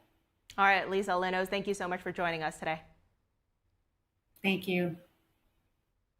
Moving on, U.S. officials Marco Rubio and Steve Witkoff are in Paris for Ukraine peace talks. The diplomatic discussions come amid the backdrop of ceasefire talks between the U.S. and Russia, as well as European plans to help police in Ukraine in a post-war era. NTD's international correspondent Malcolm Hudson reports. Secretary of State Marco Rubio and President Trump's envoy Steve Witkoff met with top European and Ukrainian officials in Paris. A State Department spokeswoman said it's part of talks to end the Russia-Ukraine war and advance Trump's goal to stop the bloodshed. It comes after weeks of US efforts to broker a ceasefire in Ukraine. Around 30 countries led by Britain and France have been discussing a possible coalition to police any future peace agreement with Russia. The coalition's plans require US backup with air power or other military assistance, but the Trump administration has made no public commitment to provide this support.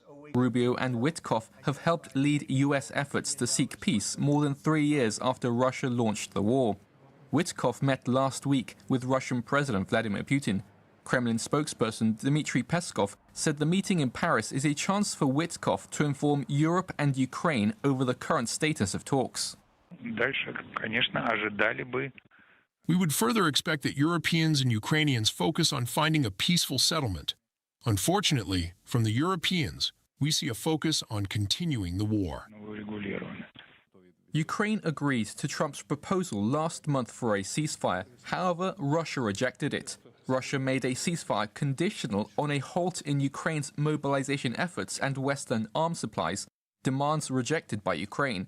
The two sides have only agreed to curbs on attacks against energy targets and at sea, but both sides accuse each other of violating this. In addition to discussing the war in Ukraine, US and French officials said they would also discuss Washington's efforts to reach a nuclear deal with Iran. Witkoff plans to fly to Rome for a second round of discussions on Saturday with the Iranian foreign minister about Iran's nuclear program. They met for 45 minutes last Saturday in Oman. Both sides described last weekend's talks as positive, while acknowledging that any potential deal remains distant. Trump, who abandoned an earlier nuclear deal with Iran during his first term in 2018, said on Monday he was willing to bomb Iran's nuclear facilities if a new deal was not reached. Malcolm Hudson, NTD News, London.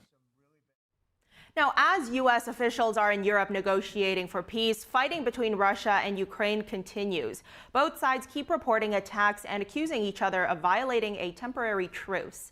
NTD's international correspondent Arian Paznar reports.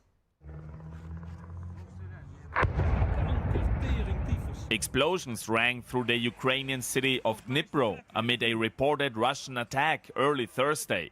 Ukrainian officials say the strike killed 3 civilians, including a 17-year-old girl.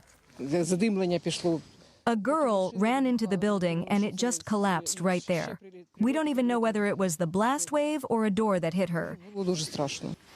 The attack reportedly caused extensive damage to civilian infrastructure, including a school, post office, shops, and more. Meanwhile, on the other side of the front line, a large explosion shocked the Russian town of Shuya. Russia's military reports destroying 7 Ukrainian drones in the region. Ukraine says Russia's missile brigade in Shuya is responsible for a Sunday attack, which reportedly killed 35 civilians. Both sides keep accusing each other of violating a 30-day ceasefire on energy and infrastructure. And also in Russia on Thursday, the country's Supreme Court is lifting the Taliban's designation as a terrorist group. Now, some Russian officials say that there is a need to engage with the Taliban. Thursday's ruling came after a request by the Prosecutor General's office. The court's decision to suspend the ban on the activities of the Taliban movement is subject to immediate execution. The decision means that making contact with the Taliban is no longer punishable under Russian law.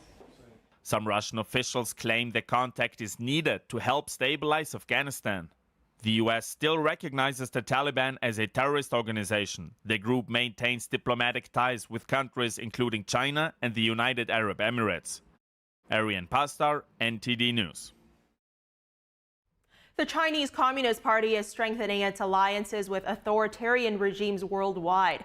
It's also calling for an informal meeting of the UN General Assembly to discuss international trade as new U.S. tariffs hit China. Our Washington correspondent, Luis Martinez, has more. The government of Cambodia has handed over approximately 180 Taiwanese nationals to the Chinese Communist Party over the past year. The latest round of deportations of Taiwanese nationals came ahead Xi Jinping's visit to Cambodia this Thursday. The government of Taiwan had previously requested the repatriation of its citizens in recognition of national jurisdiction. Since 2016, Cambodia has deported around 600 Taiwanese nationals to China. Their whereabouts remain unknown to Taiwanese authorities. And while the PLA attempts to intimidate the people of Taiwan and demonstrate coercive capabilities, these actions are backfiring, drawing increased global attention and accelerating Taiwan's own defense preparations. Earlier this week, Xi Jinping visited Malaysia, a country that hosts a series of teapot refineries through which Venezuelan and Iranian oil are rebranded and sold to the Chinese Communist Party, thus circumventing U.S. sanctions. In 2024, Malaysia's oil exports tripled the amount of Malaysian oil produced, suggesting that 2/3 of its exports come from China's oil shadow market. Russia's growing military cooperation with China adds another layer of complexity, creating a compounded challenge with the deepening cooperation among China, Russia, and North Korea. And China and Russia's Pacific Fleet is a growth enterprise. Also this week, the Chinese Communist Party participated in the third national meeting of coordinators of the group of Friends in Defense of the UN Charter in Moscow alongside authoritarian allies Russia, Iran, Zimbabwe, Venezuela, and Belarus. The Chinese Communist Party will also host an informal meeting at the UN General Assembly next week to discuss international trade. Reporting from Washington, D.C., Luis Eduardo Martinez, NTD News. The French anti-terrorist prosecutor's office is investigating a series of attacks on France's prisons that occurred in recent days. The police union suggests a major lead points to retaliatory attacks by drug traffickers following recent actions against them. NTD's international correspondent David Vives reports from Paris. A series of coordinated attacks on French prisons has triggered a nationwide investigation, now led by the National Anti-Terrorist Prosecutor's Office.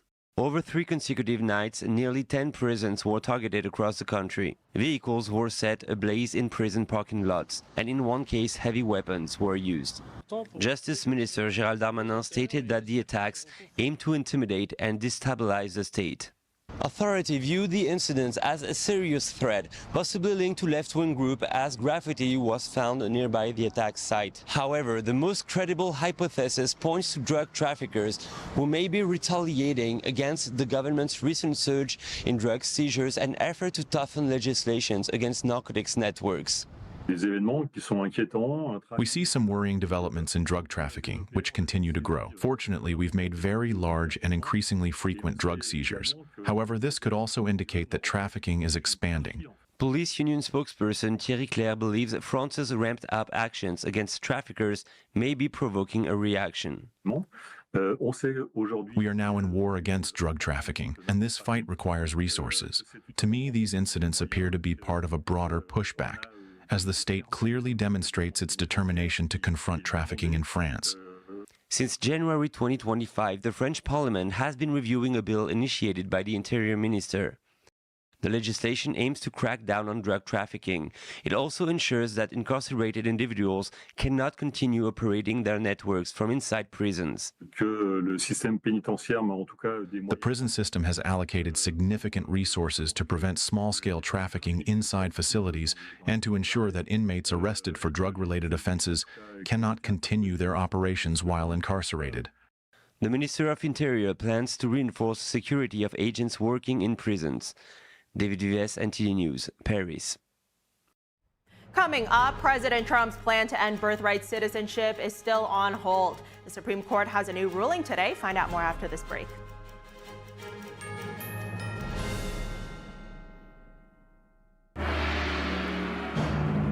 What has lasted 5,000 years was once almost lost.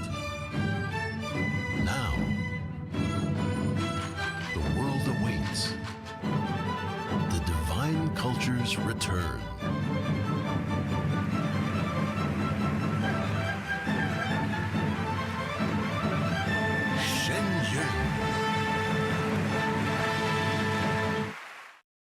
Hi friends, Richard Karn here. Now I'm known as the guy who can fix just about anything, but the technology in most appliances requires very special training to fix. My point is, even I know when I've met my match, and that's why my family has Choice Home Warranty. so we won't get stuck with high-priced repairs. Choice Home Warranty covers over 25 major home systems and appliances. That's your AC, heating, plumbing, kitchen and laundry appliances, and so much more. Imagine for less than a cup of coffee a day, Choice Home Warranty can help protect you from expensive major system and appliance breakdowns that your homeowner's insurance doesn't cover. But you have to call now before it's too late. Every homeowner should have Choice Home Warranty. Your homeowner's insurance is not going to cover your appliances. Washing machine, dryer, refrigerator, air condition. If I had any issues arise, they were able to take care of it immediately. Now, homeowner's insurance won't protect you when your home's major systems and appliances break down due to normal wear and tear. But Choice Home Warranty will. They can help cover repairs and replacements. Choice Home Warranty is the best warranty we've ever used. It would save you so much money in the long run.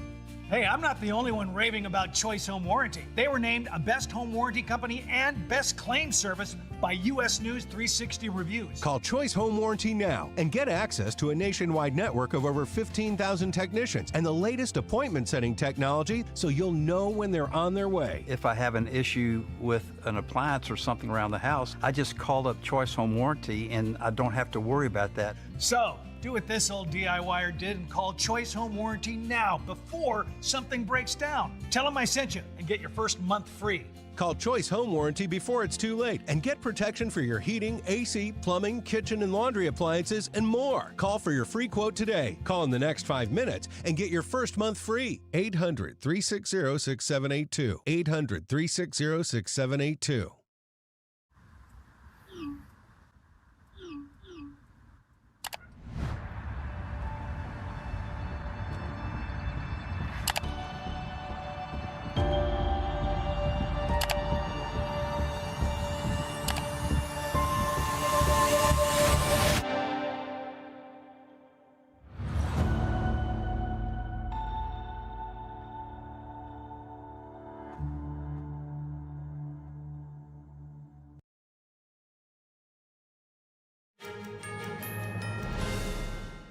Thanks for staying with us. President Donald Trump's plan to end birthright citizenship is still on hold.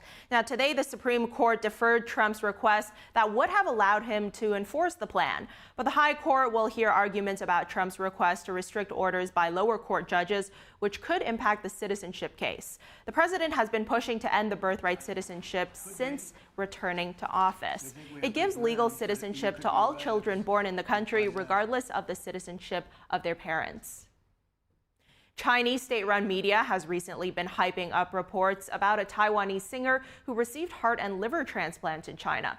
The news, however, soon sparked discussions overseas, including concerns about the source of those organs. Beijing has long faced accusations of forced organ harvesting. And meanwhile, a transplant journal published in 2023 reveals a disturbing new trend among Chinese doctors, and that's the use of infant organs. NTD's Flora Hua brings us the story, and just a warning, some viewers may find the following content disturbing. Finding an organ match between a patient and a donor is very rare. Even more rare, finding matches for both a heart and a liver. According to Tank, a famous Taiwanese singer, he was able to secure those two transplants within a few months. Even more shockingly, both transplant organs came from the same person. The Chinese hospital responsible for the operations claims the donor suffered brain death. The Chinese Communist Party's system is completely non-transparent. It is not open to the public. Only they themselves know what's going on internally. Yet they constantly use celebrities and various individuals to speak on their behalf. We all know that the CCP gives a unified explanation for all sources. For example, claiming they come from donors who suffered complete brain death due to trauma. They say whatever suits their needs, but there is no way for anyone to verify it. Huang is a deputy chairman of the Taiwan International Care Association for Organ Transplants. As for why he went to China, we are not that clear about it. And there could be a far darker reality underneath the story. The Chinese hospital under the spotlight is affiliated with a state-owned university in southern China's Zhejiang province. Media reports accuse the hospital of taking part in the Chinese regime's forced organ harvesting, the practice of forcibly removing organs from an unwilling donor, often while they're still alive. And according to an investigative organization, 1/5 group makes up the vast majority of the Chinese Communist regime's forced organ transplant pool, Falun Gong practitioners. The hospital's deputy head, Chen Jingyu, wrote on social media that he conducted 370 lung transplant surgeries in 2023 alone. That's more than once a day. Patients in the U.S. often spend years on the transplant waiting list. Many die while waiting. Back to the Taiwanese singer's case. The chief surgeon, Dong Ai-chiang, is blacklisted by a human rights organization for his alleged involvement in Beijing's forced organ harvesting from prisoners of conscience. But the situation gets worse. China's transplant industry has expanded its transplant pool to include infants. Some contacts in the U.S. child organ donation helps save the lives of children on the transplant wait list. This is because the size of an organ matters during transplantation, so very young patients require donating organs from young donors. According to the U.S. Health Resources and Services Administration, there were more than 110 child organ donors under 1 year old in 2024. However, this is not the reason behind the trend in China. Chinese doctors published a journal in 2023 in the American Journal of Transplantation. The article discussed cases of transplanting infant kidneys into adult patients. The infants ranged from just 1 to 3 days old. On the Chinese version of TikTok, a doctor openly praises the effectiveness of infant transplants. All of them claim the operations were done after the infant's death, adding the obtained parental consent. China Affairs commentator Tang Jinyuan, who was a practicing doctor in China, says those accounts are hard to believe. The approval process for organ transplants from newborns is actually very complex. First of all, there must be a formal medical determination that meets the national legal standards for death, confirming that the infant is indeed in a state of death. Only then can you move on to the second step. The second step, without question, requires the full consent of the parents or legal guardians, and this must be fully informed consent. Additionally, it also requires strict approval from an ethics committee. However, in most cases, by the time a newborn goes through all the necessary rescue procedures properly, organs like the liver or kidneys are generally no longer viable for transplant. Taiwanese doctor Yang Weijie echoed Tang's views, saying if doctors attempted all means to save the infants' lives and still failed, the timeline would exceed the time organs remain suitable for transplants. Yang has extensive experience caring for prematurely born babies. Several U.S. states have passed laws banning their residents from going to China for organ transplants. Flora Hua, NTD News.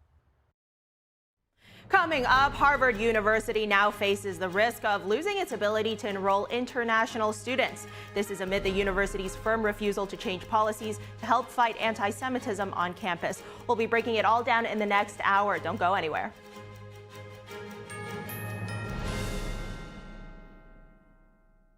What if you could whiten your teeth by simply brushing your teeth? Now you can with Smile Actives, the teeth whitening breakthrough that safely gets your teeth white and keeps them white every day, just by brushing your teeth. I never thought that whitening my teeth could be so easy. I just put the gel on the brush, the toothpaste on it, brush, and I can see my white teeth. Simply add Smile Actives to any toothpaste and our patented PolyClean technology activates into a powerful microfoam that penetrates into the enamel surface to safely lift and remove stains. You need a simple way to whiten your teeth.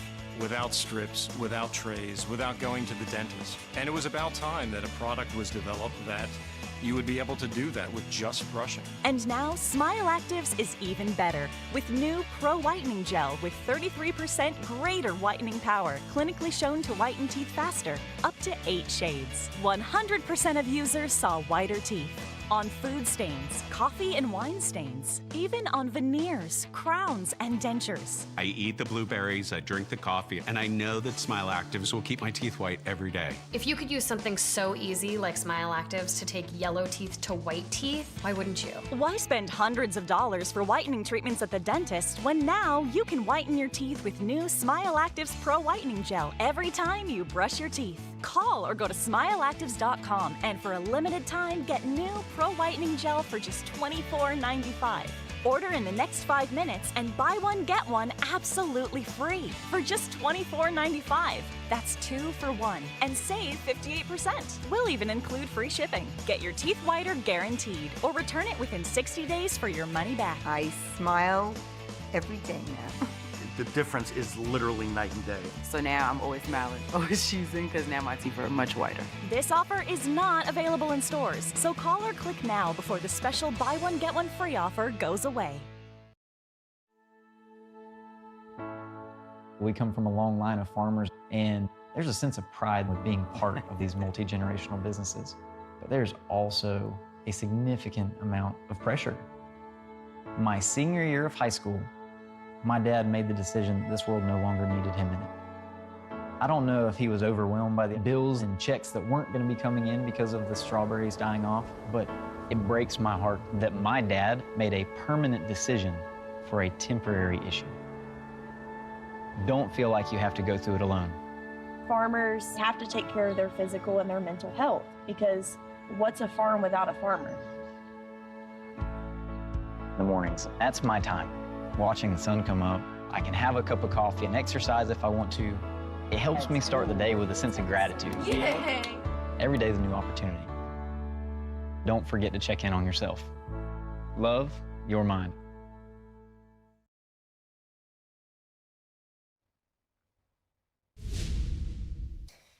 Welcome to NTD Newsroom. I'm Don Ma. Our stories. Harvard University now faces the risk of losing its ability to enroll international students. This is amid the university's firm refusal to change policies to help fight anti-Semitism on campus. We'll break down what's happening. Does Google hold a monopoly in online advertising? The top result from a judge is yes. The ruling was handed down to the search giant in its antitrust case.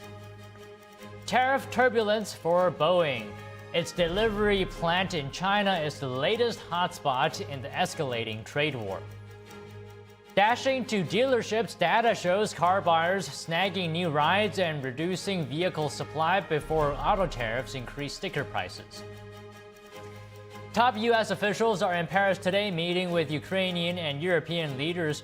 They're discussing the war in Ukraine as efforts to reach a ceasefire deal with Russia have stalled. NTD's Washington correspondent Jack Bradley has the details.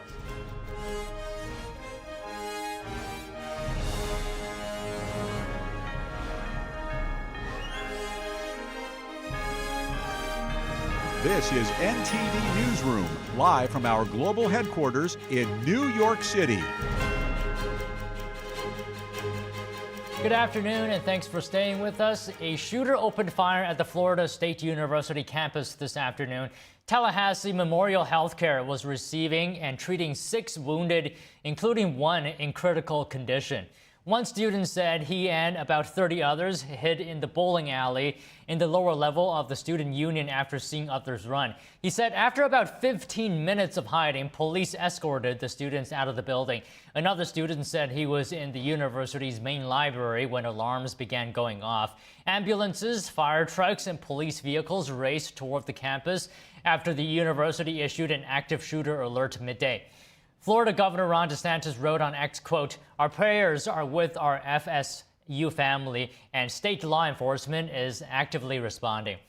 Police said they have a suspect in custody. Attorney General Pam Bondi said that FBI agents are on the scene. President Trump said he had been briefed during a meeting with Italian Prime Minister Giorgia Meloni. The president said, quote, "It is a shame. It's a horrible thing, horrible then things like this take place, and we'll have more to say about it later." President Trump accepting an invitation to visit Italy as he promises to deal with Europe on tariffs. It comes as Italian Prime Minister Giorgia Meloni becomes the first European leader to meet with Trump after he announced wide-ranging reciprocal tariffs. NTD's White House correspondent Iris Tao has more.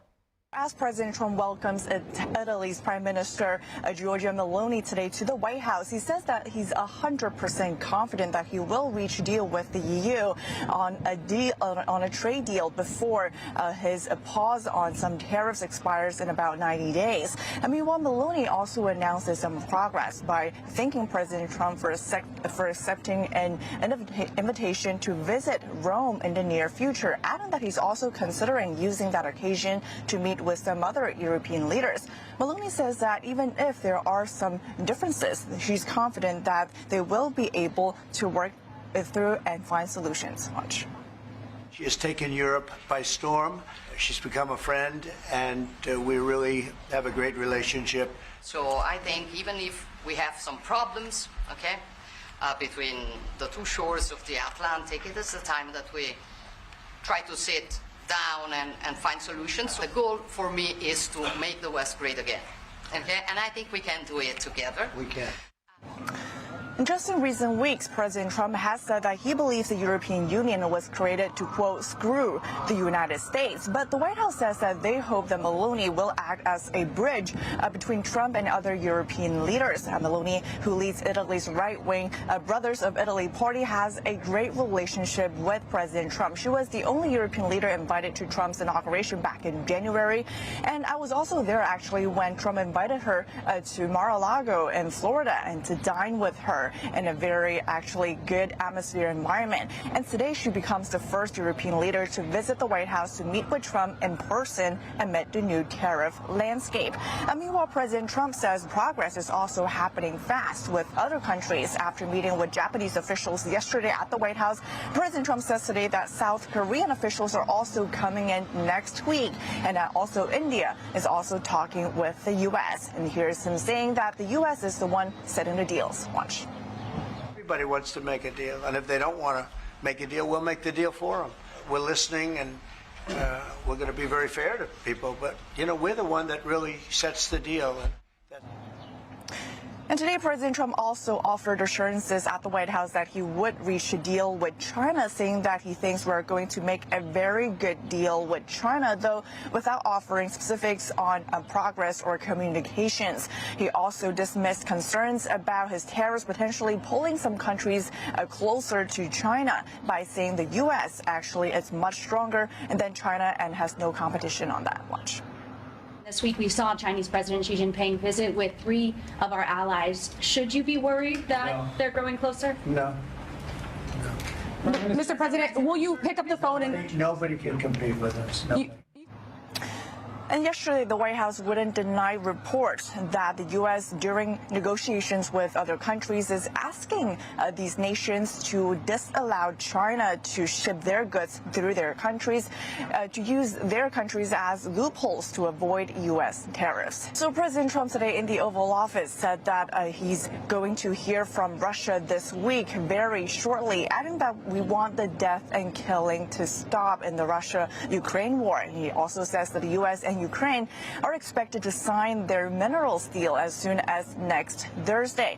Meanwhile, Meloni, who is a staunch supporter of Ukraine and Zelensky, also expressed optimism, saying that she believes that the U.S. and Europe could work together to create a lasting and just peace in Ukraine. Back to you.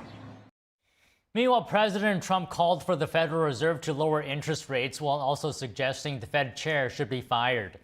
In a Truth Social post, President Trump said the European Central Bank has cut interest rates 7 times recently and said the U.S. Federal Reserve Chairman Jerome Powell is not acting quickly enough to lower U.S. interest rates. He also posted that Powell's termination cannot come fast enough. Trump issued the post a day after Powell said the new tariffs have put the bank in a tricky situation, and the Fed is still considering whether to tackle inflation or boost growth. President Trump called on Powell to cut interest rates earlier this month, saying it was the perfect time to do it. In the battle between the Trump administration and Harvard University, the Internal Revenue Service is mulling over the school's tax-exempt status and expected to decide soon. Meanwhile, the Department of Homeland Security is threatening to take away the university's ability to enroll foreign students. NTD's legal correspondent Arlene Richards has the details. The Trump administration is doubling down after Harvard University refused to make changes to its hiring, admissions, and curriculum policies. After the refusal, the administration cut $2.2 billion in federal funding to the school. And now the IRS is expected to soon decide whether to revoke the university's tax-exempt status. Federal tax exemption granted by the IRS allows the wealthy Ivy League university to not pay perhaps hundreds of millions of dollars a year in taxes. Donations to the school are tax deductible. In order to maintain the tax-exempt status, an organization must be registered as a nonprofit and have a purpose that meets the agency's criteria, such as charitable, religious, or educational. There are some restrictions, such as none of its earnings can go to a private shareholder or individual, and it can't get involved in politics. Universities like Harvard apply for this status to save money and attract donations from wealthy individuals. But the IRS can revoke a university's status if it finds it violated the terms of the eligibility, like supporting a political candidate or engaging in for-profit activities. According to the agency, it receives complaints of abuse every year from various sources, including the public and members of Congress. Federal law prohibits individuals, including the president, from requesting that the IRS conduct an audit of a taxpayer. White House spokesman Harrison Fields told the New York Times that the agency was investigating Harvard before the president made a public call for Harvard to pay taxes. Harvard said to the news outlet in a statement that there was no legal basis to rescind its tax status,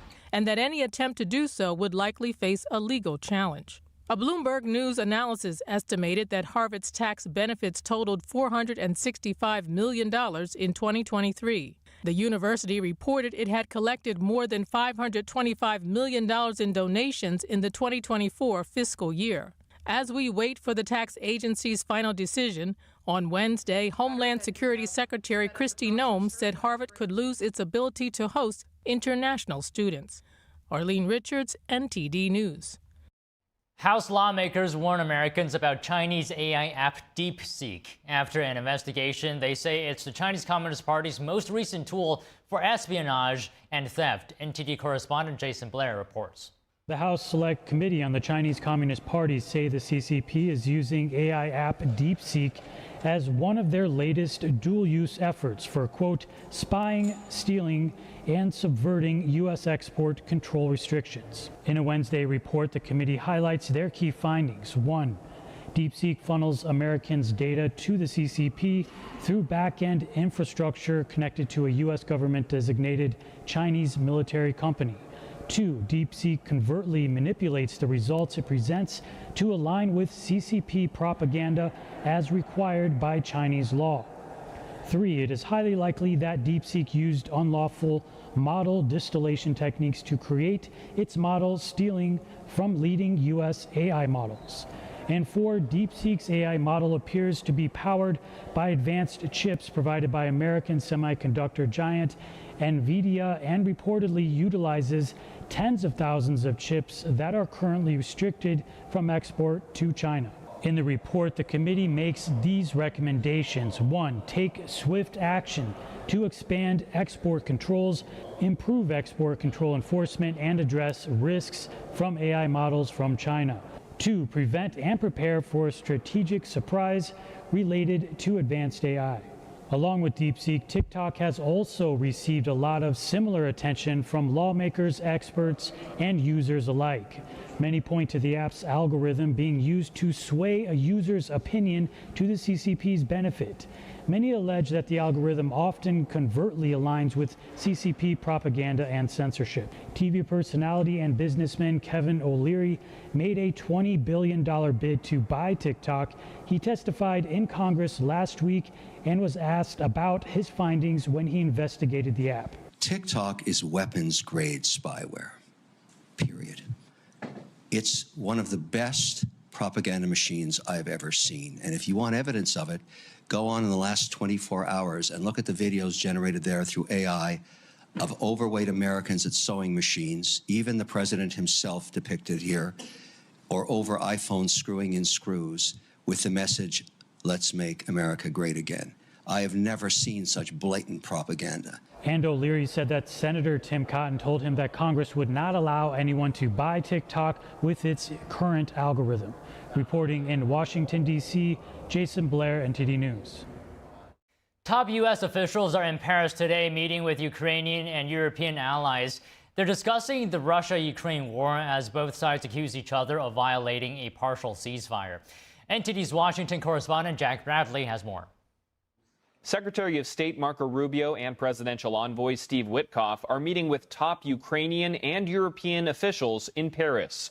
The talks are taking place as both Russia and Ukraine say they're taking fire by drones. Ukraine agreed to President Trump's ceasefire proposal last month, but Russia rejected it. Russia says that any ceasefire must be on the condition that Ukraine stop receiving weapons from NATO allies. But Kiev has rejected that. The two sides have agreed on curbing their attacks on energy infrastructure and at sea, but both sides accuse each other of violating that partial ceasefire every day. Just 2 weeks ago, Secretary Rubio said to NATO allies in Brussels that we would soon know if Russia's serious about peace talks. And now the civilized world waits to see if Russia is indeed serious. Meanwhile, the Chinese regime has long been the largest supporter of Russia's war machine, but they're also heavily supporting Iran and its proxy terrorist groups like the Houthis in Yemen. There is a Chinese company providing satellite imagery to the Houthis. Even after we've engaged in discussions with them about this, the fact that they continue to do this is unacceptable. And we urge our partners to judge the CCP and Chinese companies, again, on their actions and not their words. After the talks in Paris conclude Friday, Witkoff will travel to Rome to meet with the Iranian foreign minister for the second time in 2 weeks. The bright red line is that Iran will not have a nuclear weapon. Reporting by Jack Bradley, NTD News. Car sales are up, reducing vehicle supply as more buyers sign the dotted line ahead of auto tariffs raising prices. Stay tuned for that and more when we come back from the break.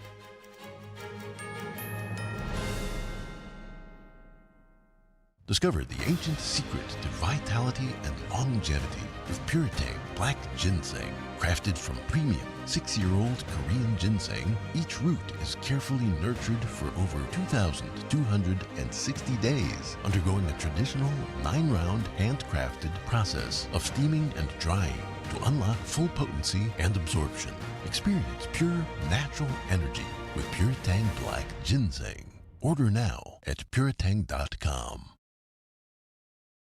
I go by Jackie. I'm 44 years old. I had 3 kids at the time and single mother. I was working 60 hours a week. Still couldn't pay the bills. Skipped meals so that they could eat. It's been hard because one thing falls into place, 10 things fall out of place. You know, I just can't do this alone and make it work. 1 in 5 children face hunger in America, and food costs are rising. But everyone needs nourishing food to thrive, and they can when we work together so our neighbors can feed their families. Call or go online right now to join Feeding America with your gift of just $19 a month, only 63 cents a day. Together, thanks to a nationwide network of food banks, dedicated volunteers, and the monthly support of people like you, we can fill plates with nutritious food for families across America. One day my mother came over to my house and said, "There's a meeting at the pantry." I said, "Okay." And I went. There were some ladies in there. They were from the food bank. They asked several questions. Some of those were about me and my story, but it helped me to open up a little bit. We're getting closer to the day when no one in America faces hunger, but we can't do it without you. Call or go online now. Visit helpfeedingamerica.org and give $19 a month, just 63 cents a day. 98% of donations go directly to help millions of people facing hunger, from coast to coast and in your own community. And when you give by credit card, we'll send you this exclusive canvas grocery bag to show you are a part of a movement of supporters working together to help end hunger. I have people that I can trust. I have hope. Please call now or make your monthly donation at helpfeedingamerica.org, and your gift can double in impact. Where did the time go? I don't know how.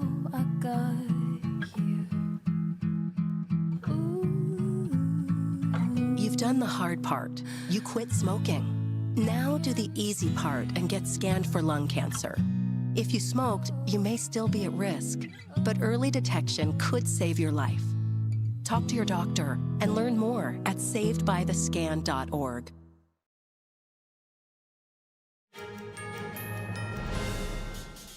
On today's Business Matters, a light breeze has intensified as the Trump administration has halted an offshore wind project in New York. On X, Interior Secretary Doug Burgum ordered construction to stop immediately on Empire Wind 1. He said they're reviewing if the Biden administration rushed the approval.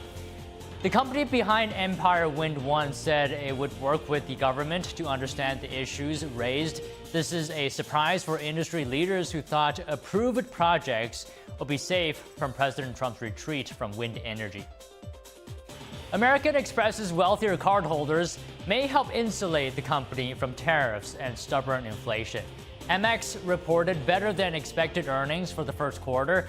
Despite stock market volatility, the company says its affluent and younger members showed few signs of curbing their spending. The company's CFO pointed to dining out as a good indicator of the strength in its card members and their confidence as well. He called restaurant spending the ultimate discretionary spending and said it was up 8%. Meanwhile, Boeing faced new questions over the impact of tariffs on exports to China. The spotlight fell on the fate of jets waiting at an aircraft completion plant near Shanghai. Confusion over changing tariffs could leave many aircraft deliveries in limbo. Some airline CEOs said they would defer delivery of planes rather than pay duties. Analysts say a short-term halt in deliveries to China would not have an immediate major impact on Boeing. But in the long term, China remains a strategic market. Boeing expects China to double its fleet by 2043 and overtake the U.S. in air traffic. A surprised and embattled United Health Group's quarterly profit performance and forecast shocked investors. Here's more.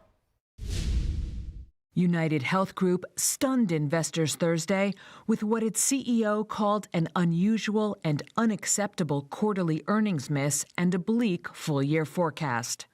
The health insurer cited higher than expected costs in its government-backed Medicare business, something the industry as a whole has been dealing with due to a surge in demand for healthcare services. As a result, United Health slashed its projected earnings for 2025. That sent investors to the exits, sparking a more than 20% sell-off in the company's shares that reverberated across the sector, dragging down peers such as Humana and CVS Health. One investment firm CEO, whose company owned shares of United Health, told Reuters, quote, "Nobody was expecting this level of a miss or cut to guidance." Health insurance stocks had a rough 2024, hurt by lower government payments and higher medical costs. The sector also suffered a major blow when United Health executive Brian Thompson was fatally shot outside a New York City hotel late last year. Shares of insurers had bounced back in recent months, as many investors viewed them as a safe haven amid market volatility triggered by President Trump's tariffs. But on Thursday, healthcare shares led sectoral declines, weighing heavily on the Dow Jones Industrial Average. Google was dealt another blow in court today. A federal judge in Virginia ruled Google violated antitrust law. The judge also said Google illegally built monopoly power with its web advertising business. The Justice Department and 17 states sued over the issue. It marks the U.S. government's second major court victory over the tech giant in less than a year. Last August, it won an antitrust case related to Google's search business. Thursday's ruling could force Google to divest part of its online ad business, but the company is likely to appeal. That process could delay any potential remedy for months or even years. Spirit Airlines has found a new CEO. Today, the South Florida-based airline announced Dave Davis as its new president and chief executive officer. He joins the company from Sun Country Airlines. Spirit filed for bankruptcy last November due to debt, competition from other low-cost carriers, and as well failed merger attempts. The airline emerged from bankruptcy last month. Now, if you have items sitting in your shopping cart on Temu or Shein, you might want to check out now. The Chinese-owned retailers are warning that price hikes are coming in just a matter of days. They say the price increases are due to the new tariffs on goods imported from China. Here's the story. Cheap clothes, cosmetics, home products, and more, all for a few dollars. Steep discounts. That's what Temu and Shein are known for. But the Chinese retailers have announced that prices will be going up for U.S. customers. This will take effect on April 25th. They say this is in response to global trade rules and tariffs. The Trump administration has raised tariffs on goods from China up to 145%. This is on top of the U.S. eliminating the de minimis exemption, which allowed products valued under $800 to avoid tariffs. That exemption will end on May 2nd. Shein and Temu are already pulling away from the U.S. An app analysis company found that both have drastically cut back their digital ad spending on social media platforms. This is a sharp reversal for Temu, which went on a marketing blitz in the U.S. with a hard launch during the Super Bowl last year. Shoppers may already be reacting to the reduced advertising. On the Apple App Store, data shows Temu was consistently ranked in the top 10, but is now in the 60s. Shein has also dropped 15 spots from last month. And earlier this afternoon, President Trump signed another round of executive orders. Let's take a look at that now. Really quickly, too. But we did it, and then after the election, which was totally rigged, they went out and they put it back again. We'll have that for you next And it was like 500 square miles or some ridiculous thing like that. And Canada fishes there, but we're not allowed to. Can you imagine? They restricted it, but Canada fishes there. Please. Mr. President, this is such a great honor. You know, today in American Samoa, we're celebrating the 125th Flag Day. It's the first day celebrating when the U.S. flag was first raised there. At this very moment, they're celebrating that. So this is a monumental occasion for the people of American Samoa, and we are truly. So this is a big thing. That's going on right now. Because we're a tuna-dependent economy. 99.5% of our exports is tuna. 99.5%? Yeah. Well, what about the other half?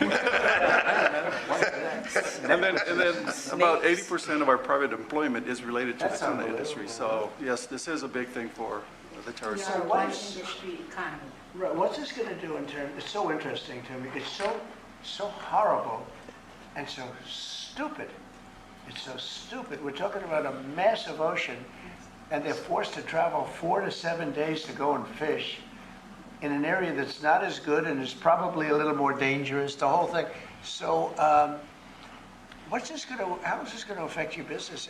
It's going to be many more, I mean, you're going to be able to do much more business, I would think, right? Yes, we would think that this will definitely result in more fish deliveries, and more fish deliveries is more economic gains for the territory. Tell us what happens when you say China and other people steal your fish. Well, in other words, you're forced to go to areas that are very dangerous. Well, because of the monuments and overlays of sanctuaries, our fishermen mostly fish on the high seas. And if you look at Global Watch, you will see China, Japan, Korea, and Taiwan all fishing on our very edge of the 200-mile zone. So our fishing, we're in competition with them. And also, you know, their dumping of their fish on U.S. markets lowers the price for our fishermen. And that's another difficult thing that we hope you'll take care of soon. And what about the stealing of your fish? Well, you're competing with tuna in a very competitive market, right? So they're camped right outside, like you said, they're camped right outside our EEZ. And what happens? And they're taking our fish because it's migratory. Tuna is migratory. Because we can't fish in our zone. The fish goes to whoever. And they come in. They come in the dead of night. Most Yes, they do. They come in, they take the fish. That's a common, well-documented problem. Does anybody, I mean, it's so interesting. Even you have to find this one interesting. Yes. So by doing this, we're going to give you back your lives. Yes. And you've been doing this for thousands of years in this area. And Absolutely. then along comes Biden and Obama, and they say you can't do it anymore, right? This is fish baby fish. Yeah. Fish baby. So That's right. What's the level of and this is a risky question, but what's the level of popularity of Trump and Samoa versus the Democrats? 77%. For Trump? Poll shows for Trump. Yes, Wow. that's right. 77%. Well, we go up to 90 tomorrow. Yes, go up to 100. Maybe 100. Well, it's an honor. I'm not doing it for that. I'm doing it because it's just an honor. You know. Here's one of the boats that they have. Look how beautiful that is down. They use it for a beautiful cruise to take 7 days before they can do the first fish. Can you believe it? So now you'll be able to do it like almost immediately, right? Well, yeah, much closer, absolutely. So if the fish is there, we can make more trips and deploy more people. Do you know through sonar, radar, everything, do you know where the fish are? I mean, can you see that? You get educated guesses, so you get all kinds of different reports, plankton and all kinds of stuff, and they can. Temperature. It's a beautiful life. You wouldn't choose any other life, right? It's a very unique life. I love what I do. I really do. I mean, if you could have a life like some beautiful leisurely life in Washington, D.C., when you're mugged when you go to work, but other than that, you love politics. If you could live in the White House, you'd take exactly what Might take it under consideration. All right, let's do this, right? That's an honor. You've seen that signature, and I don't use AutoPen. You know, like Biden. Biden uses AutoPen. I think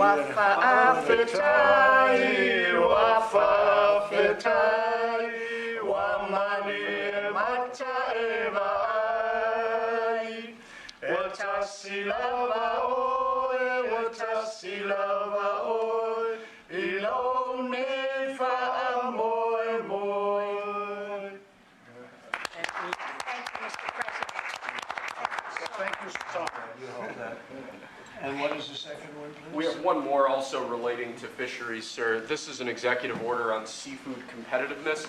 Currently, we have two basic problems here. One is that the American seafood industry is dramatically overregulated. Our fisheries are dramatically overregulated.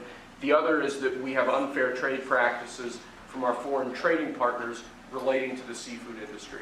So this executive order is going to attempt to address both of those. The Department of Commerce, other federal departments and agencies are going to work with the fisheries to establish common sense regulatory reforms. How long will that take? I think we're expecting to move as quickly as we can. Yes, sir. You know what I mean, you know exactly what we're talking about already, right? It's crazy. The regulation. It is. Secretary Lutnick is going to fast track that, I can assure you. Howard, please, go ahead. Sure. So you just heard us, the economic zone around Hawaii and Samoa is huge, and it's exclusively ours. So why wouldn't we have our fishermen fish there? I mean, imagine saying our own fishermen, every country in the world, they all fish the 200 miles off their coast, and we were stopping our own fishermen from going off the coast. It's totally the opposite of common sense. That's why President Trump has changed it. Now let's talk about regulation. If you're not even going to let them fish, imagine the regulations that have been written to stop our fishermen from just surviving and thriving. We have the greatest coasts in the world with the greatest fishermen in the world, and we need to let them do their great jobs, raise and capture fish, bring them to our tables, have America happy. And you're just watching President Trump at the Oval Office signing executive orders aimed at boosting seafood competitiveness. And now we're going to tune in to officials giving us an update on the earlier shooting today at Florida State University. Let's take a listen. Students, faculty, and staff are asked to call their loved ones as soon as possible to update them on their status. The student union and the surrounding area is still considered an active crime scene. Individuals should avoid the area. Students should not return to the student union to retrieve personal property at this time. Students may return to their residence halls, but they should otherwise stay indoors on main campus to allow first responders and university staff to do their jobs and respond to those needing assistance. Students may depart campus for the weekend. All classes have been canceled through Friday.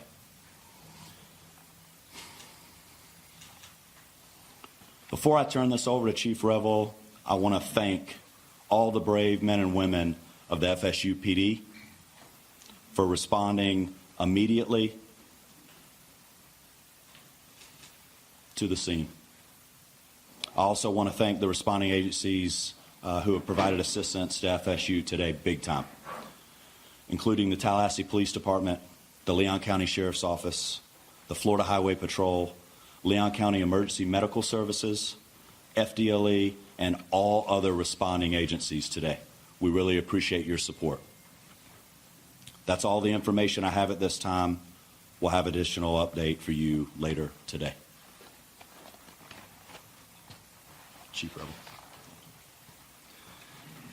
Good afternoon. I am Chief Rebel with the Tallahassee Police Department. As the shooting occurred today, our officers, as well as every single other officer in this city and county, responded immediately to this scene. Once on scene and once we began working through what was occurring and what we were working in consultation with FSU, Tallahassee Police Department was asked to take lead on this. So we will be the lead for this investigation in both the officer involved shooting portion of this as well as the homicide portion of this. I will come up after the last speaker and entertain just a few questions, but needless to say, we have multiple crime scenes. This is a very large area we're covering. We have thousands, hundreds or thousands of witnesses.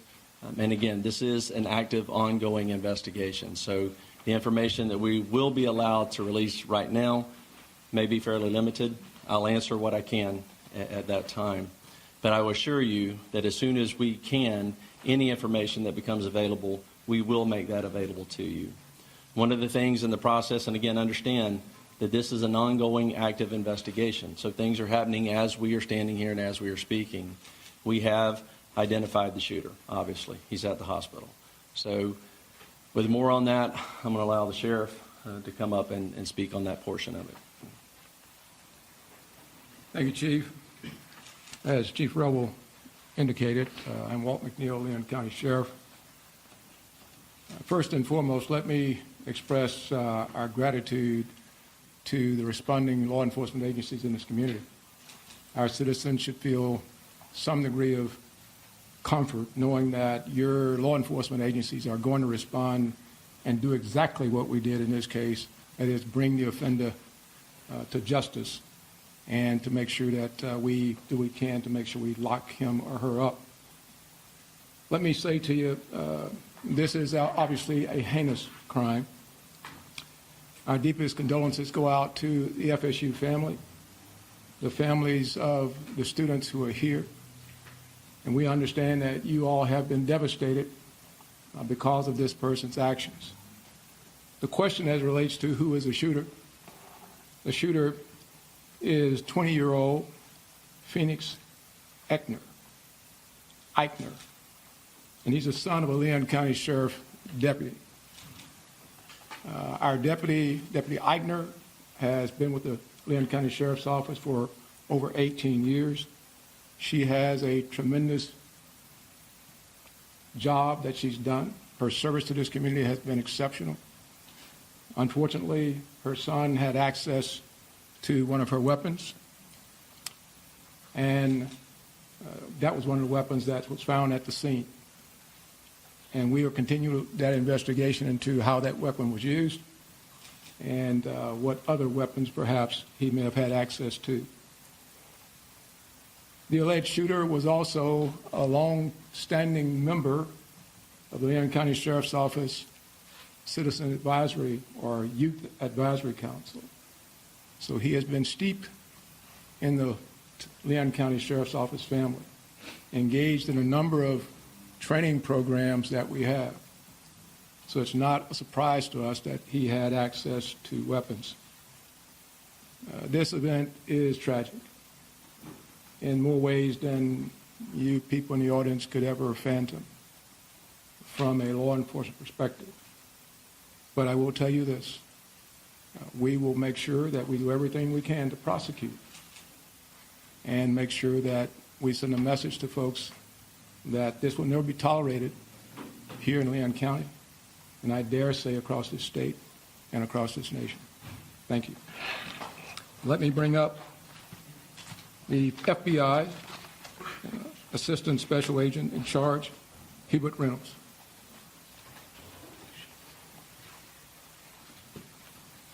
Good afternoon. My name is Hubert Reynolds, and I'm the acting special agent in charge of the Jacksonville field office. I want to echo those standing with me what a horrific crime this is, and we stand with you fully. We have an office here in Tallahassee, and we are fully engaged with providing any resources that we can bring to bear to help with this investigation moving forward. We've established a digital tips media line where you can upload photos, videos prior to and during the incident. If you were there from social media, please upload all of that. I will give you now the website address. You can upload any tips to www.fbi.gov/FSU shooting. Again, that's www.fbi.gov/FSU shooting. I want to assure you that we are going to bring every available resource to be able to help the community and the local people here. Thank you.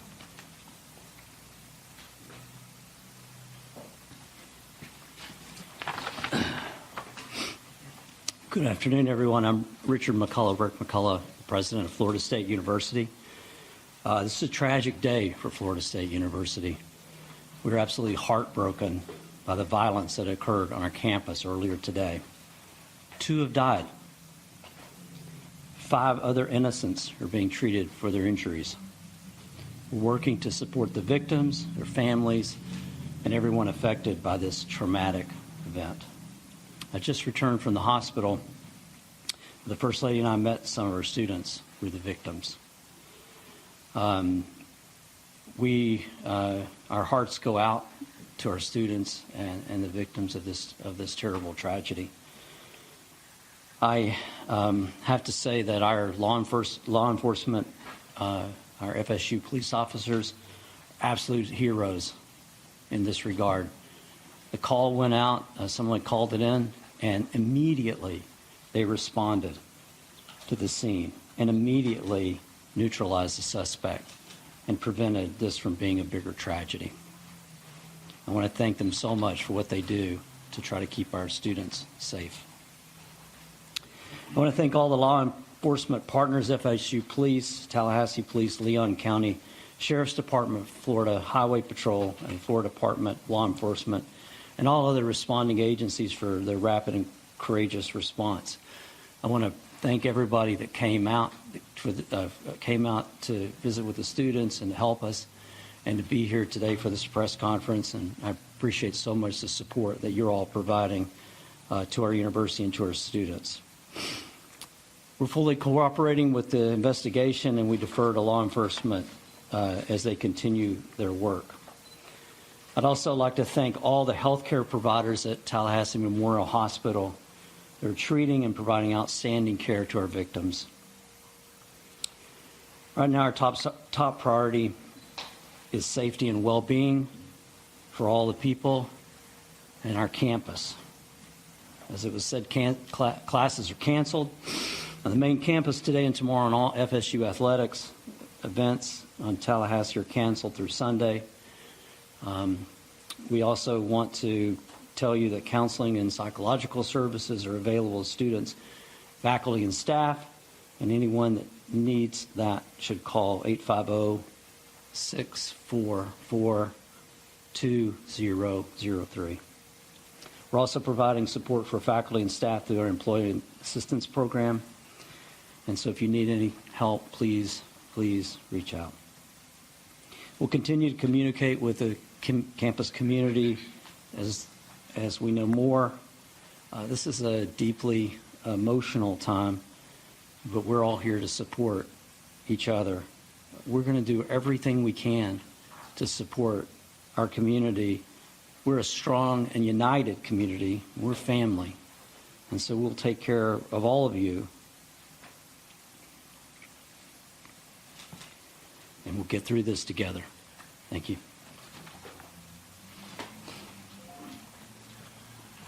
All right, at this time we will take a few questions. Let me just reiterate, this was a massive response, a massive response of law enforcement personnel. Our federal, state, local partners have continued to build relationships that long preceded this event, and that came into great play today in the seamless way that we all came together to work these events. But I know you'll have some specific questions. I will tell you right now, we are not going to talk about the victims, other than the fact that there are 6 of them, two additional deceased, and then the suspect. So 9 total persons. 9 total persons. Yes, sir. Have you all been able to talk to the suspect at all? Any idea about motive? The suspect invoked his rights not to speak to us. Chief, do we know if the weapon that was used was his parents' service weapon? And if so, what are the rules around storing service weapons? Right. No, that's a good question. This weapon was a weapon that the deputy previously used. A lot of times, many agencies, mine included, when we transition to a new handgun, the officers are allowed to purchase the handgun they used prior. And correct me if I'm wrong, Sheriff, but I believe that's the case here.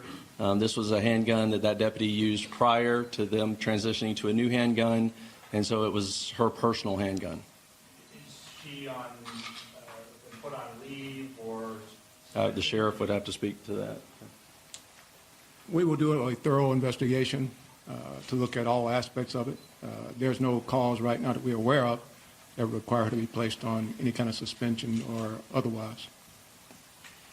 Yes, ma'am. We've been hearing stuff that it was a deputy who was a school resource officer. Is that true? That is correct. Chief, those injured, those killed, or any of those members of law enforcement? I'm sorry? Anyone who died in the shooting or was injured in the shooting, were any of them members of law enforcement, whether it be the... No, they were not. They were not. Yes, sir. When law enforcement arrived, did the suspects engage with them or did he surrender immediately? No, they challenged him and ended up shooting. He did not comply with commands and was shot. Did he fire at officers? I do not believe he fired at officers. We've heard that Phoenix may be autistic. Are you able to confirm that detail? I do not have that detail. Is there an idea of the victim yet? I'm sorry? An idea of the victim? We're not releasing any of the victim information at this time. Was the officer aware of any behavioral conditions or concerns or threats prior to this incident? We were not. How quickly did officers arrive on scene from the 911 call to when they engaged the suspect? We will get you that information. I don't have that currently. I assume that would be a question that was asked, but I mean, it was almost immediately. That FSU, obviously this is their campus and they patrol it very well. So they were on scene almost immediately, engaged almost immediately. And then everyone else, again, was a massive, very quick response. I know that you said that the 2 deceased were not students. Do we know of those 5 that were injured or any of them students? Again, we're not releasing any information on the victims at this point. Specifically, what firearm did he use? I'm sorry? What kind of firearm was he using? It was a handgun. What kind of handgun? I don't know what type of handgun that was. It was probably a 40. I don't know. Chief, I heard it reported that a shotgun was also recovered on campus. Was that used in the shooting? We do know that he had a shotgun with him. We have not confirmed anyone was shot with a shotgun at this point. But again, that could change again, there are hundreds and hundreds of witnesses, and as we piece all of this back together, information will come to light that we may not have at this point. So I do not believe so at this point. We'll take one more question. Do we know Will how body many cam shots footage in of total? radio dispatch or any logs be released in the near future? I'm sorry, say again. Will there be any body cam footage or radio dispatch logs or incident reports being released anytime soon? We will work with the state attorney's office, which we always do, in pulling together all the information, all the investigative evidence from this case, and in collaboration with State Attorney Campbell, we will make that determination. Obviously, after the case is over, we will certainly, it all becomes available at that point. But as to what we can and will release at that point, like I said before, we're very open, transparent on these things. Again, the officers did an incredible job. But again, some of this is very horrific. This is a horrific incident. And so we will, again, collaborate with the state attorney's office and determine which of that evidence could be released or will not be released. But again, I'll let you know that as soon as we make that determination. So thank you all very much. Appreciate you being here. And just let me reiterate what's already been said. The collaboration between all of the agencies, the federal, the state, the local, all of our first responders, our EMS personnel, our fire department. Again, just a massive response, immediate treatment to the victims that were there, the transport of them. Again, it was a very seamless response to this tragedy. And that goes to the training that we all do repeatedly, individually as agencies and together. The incident command came together very, very quickly. And again, I could not be more proud of the response and more horrified at the act. So thank you very much. Can you please just real quick verify it one more time? And that was authorities in Tallahassee giving us an update on the shooting earlier at Florida State University. And if you have any information you'd like to share, you can submit it to www.fbi.gov/FSU shooting. Okay, moving on. If you're planning to buy a Ford, you may want to do it sooner rather than later. The automaker says the Trump administration's tariffs are expected to result in higher car prices. President Trump's 25% tariffs on imported vehicles went into effect 2 weeks ago. Ford officials say if the tariffs remain in place, their vehicles may become more expensive by June, adding they'll be even more costly if the White House decides to also place tariffs on individual car parts. Car buyers are already racing to get ahead of swelling sticker prices. Industry analysis Cox Automotive reports that new and used vehicle sales are up sharply compared to this time last year. A calculation of the day's supply of vehicles on hand was hovering over 90 days last month. This month, it's at 70 days. Some dealerships say their tariff fear buying is negatively impacting bottom lines because customers are much more price conscious. Even drivers not looking for a new car are expected to feel the impacts. Insurance agency Insurify estimates rates will increase on average of $300 a year by the end of next year. Spring break travel season is winding down and prices at the pump are also coming down. Gas prices have decreased 5 cents last week. According to AAA, the national average price for a gallon of regular gas was about $3.16 as of Thursday. The falling cost of fuel is being driven by decreased demand. Additionally, crude oil prices are as low as they've been in a few years, meaning drivers might continue to see falling gas prices as we get closer to summer. It's the New York International Auto Show's 125th birthday, and NTD's Sean Marshall was there a day ahead of the public to check out what's going on.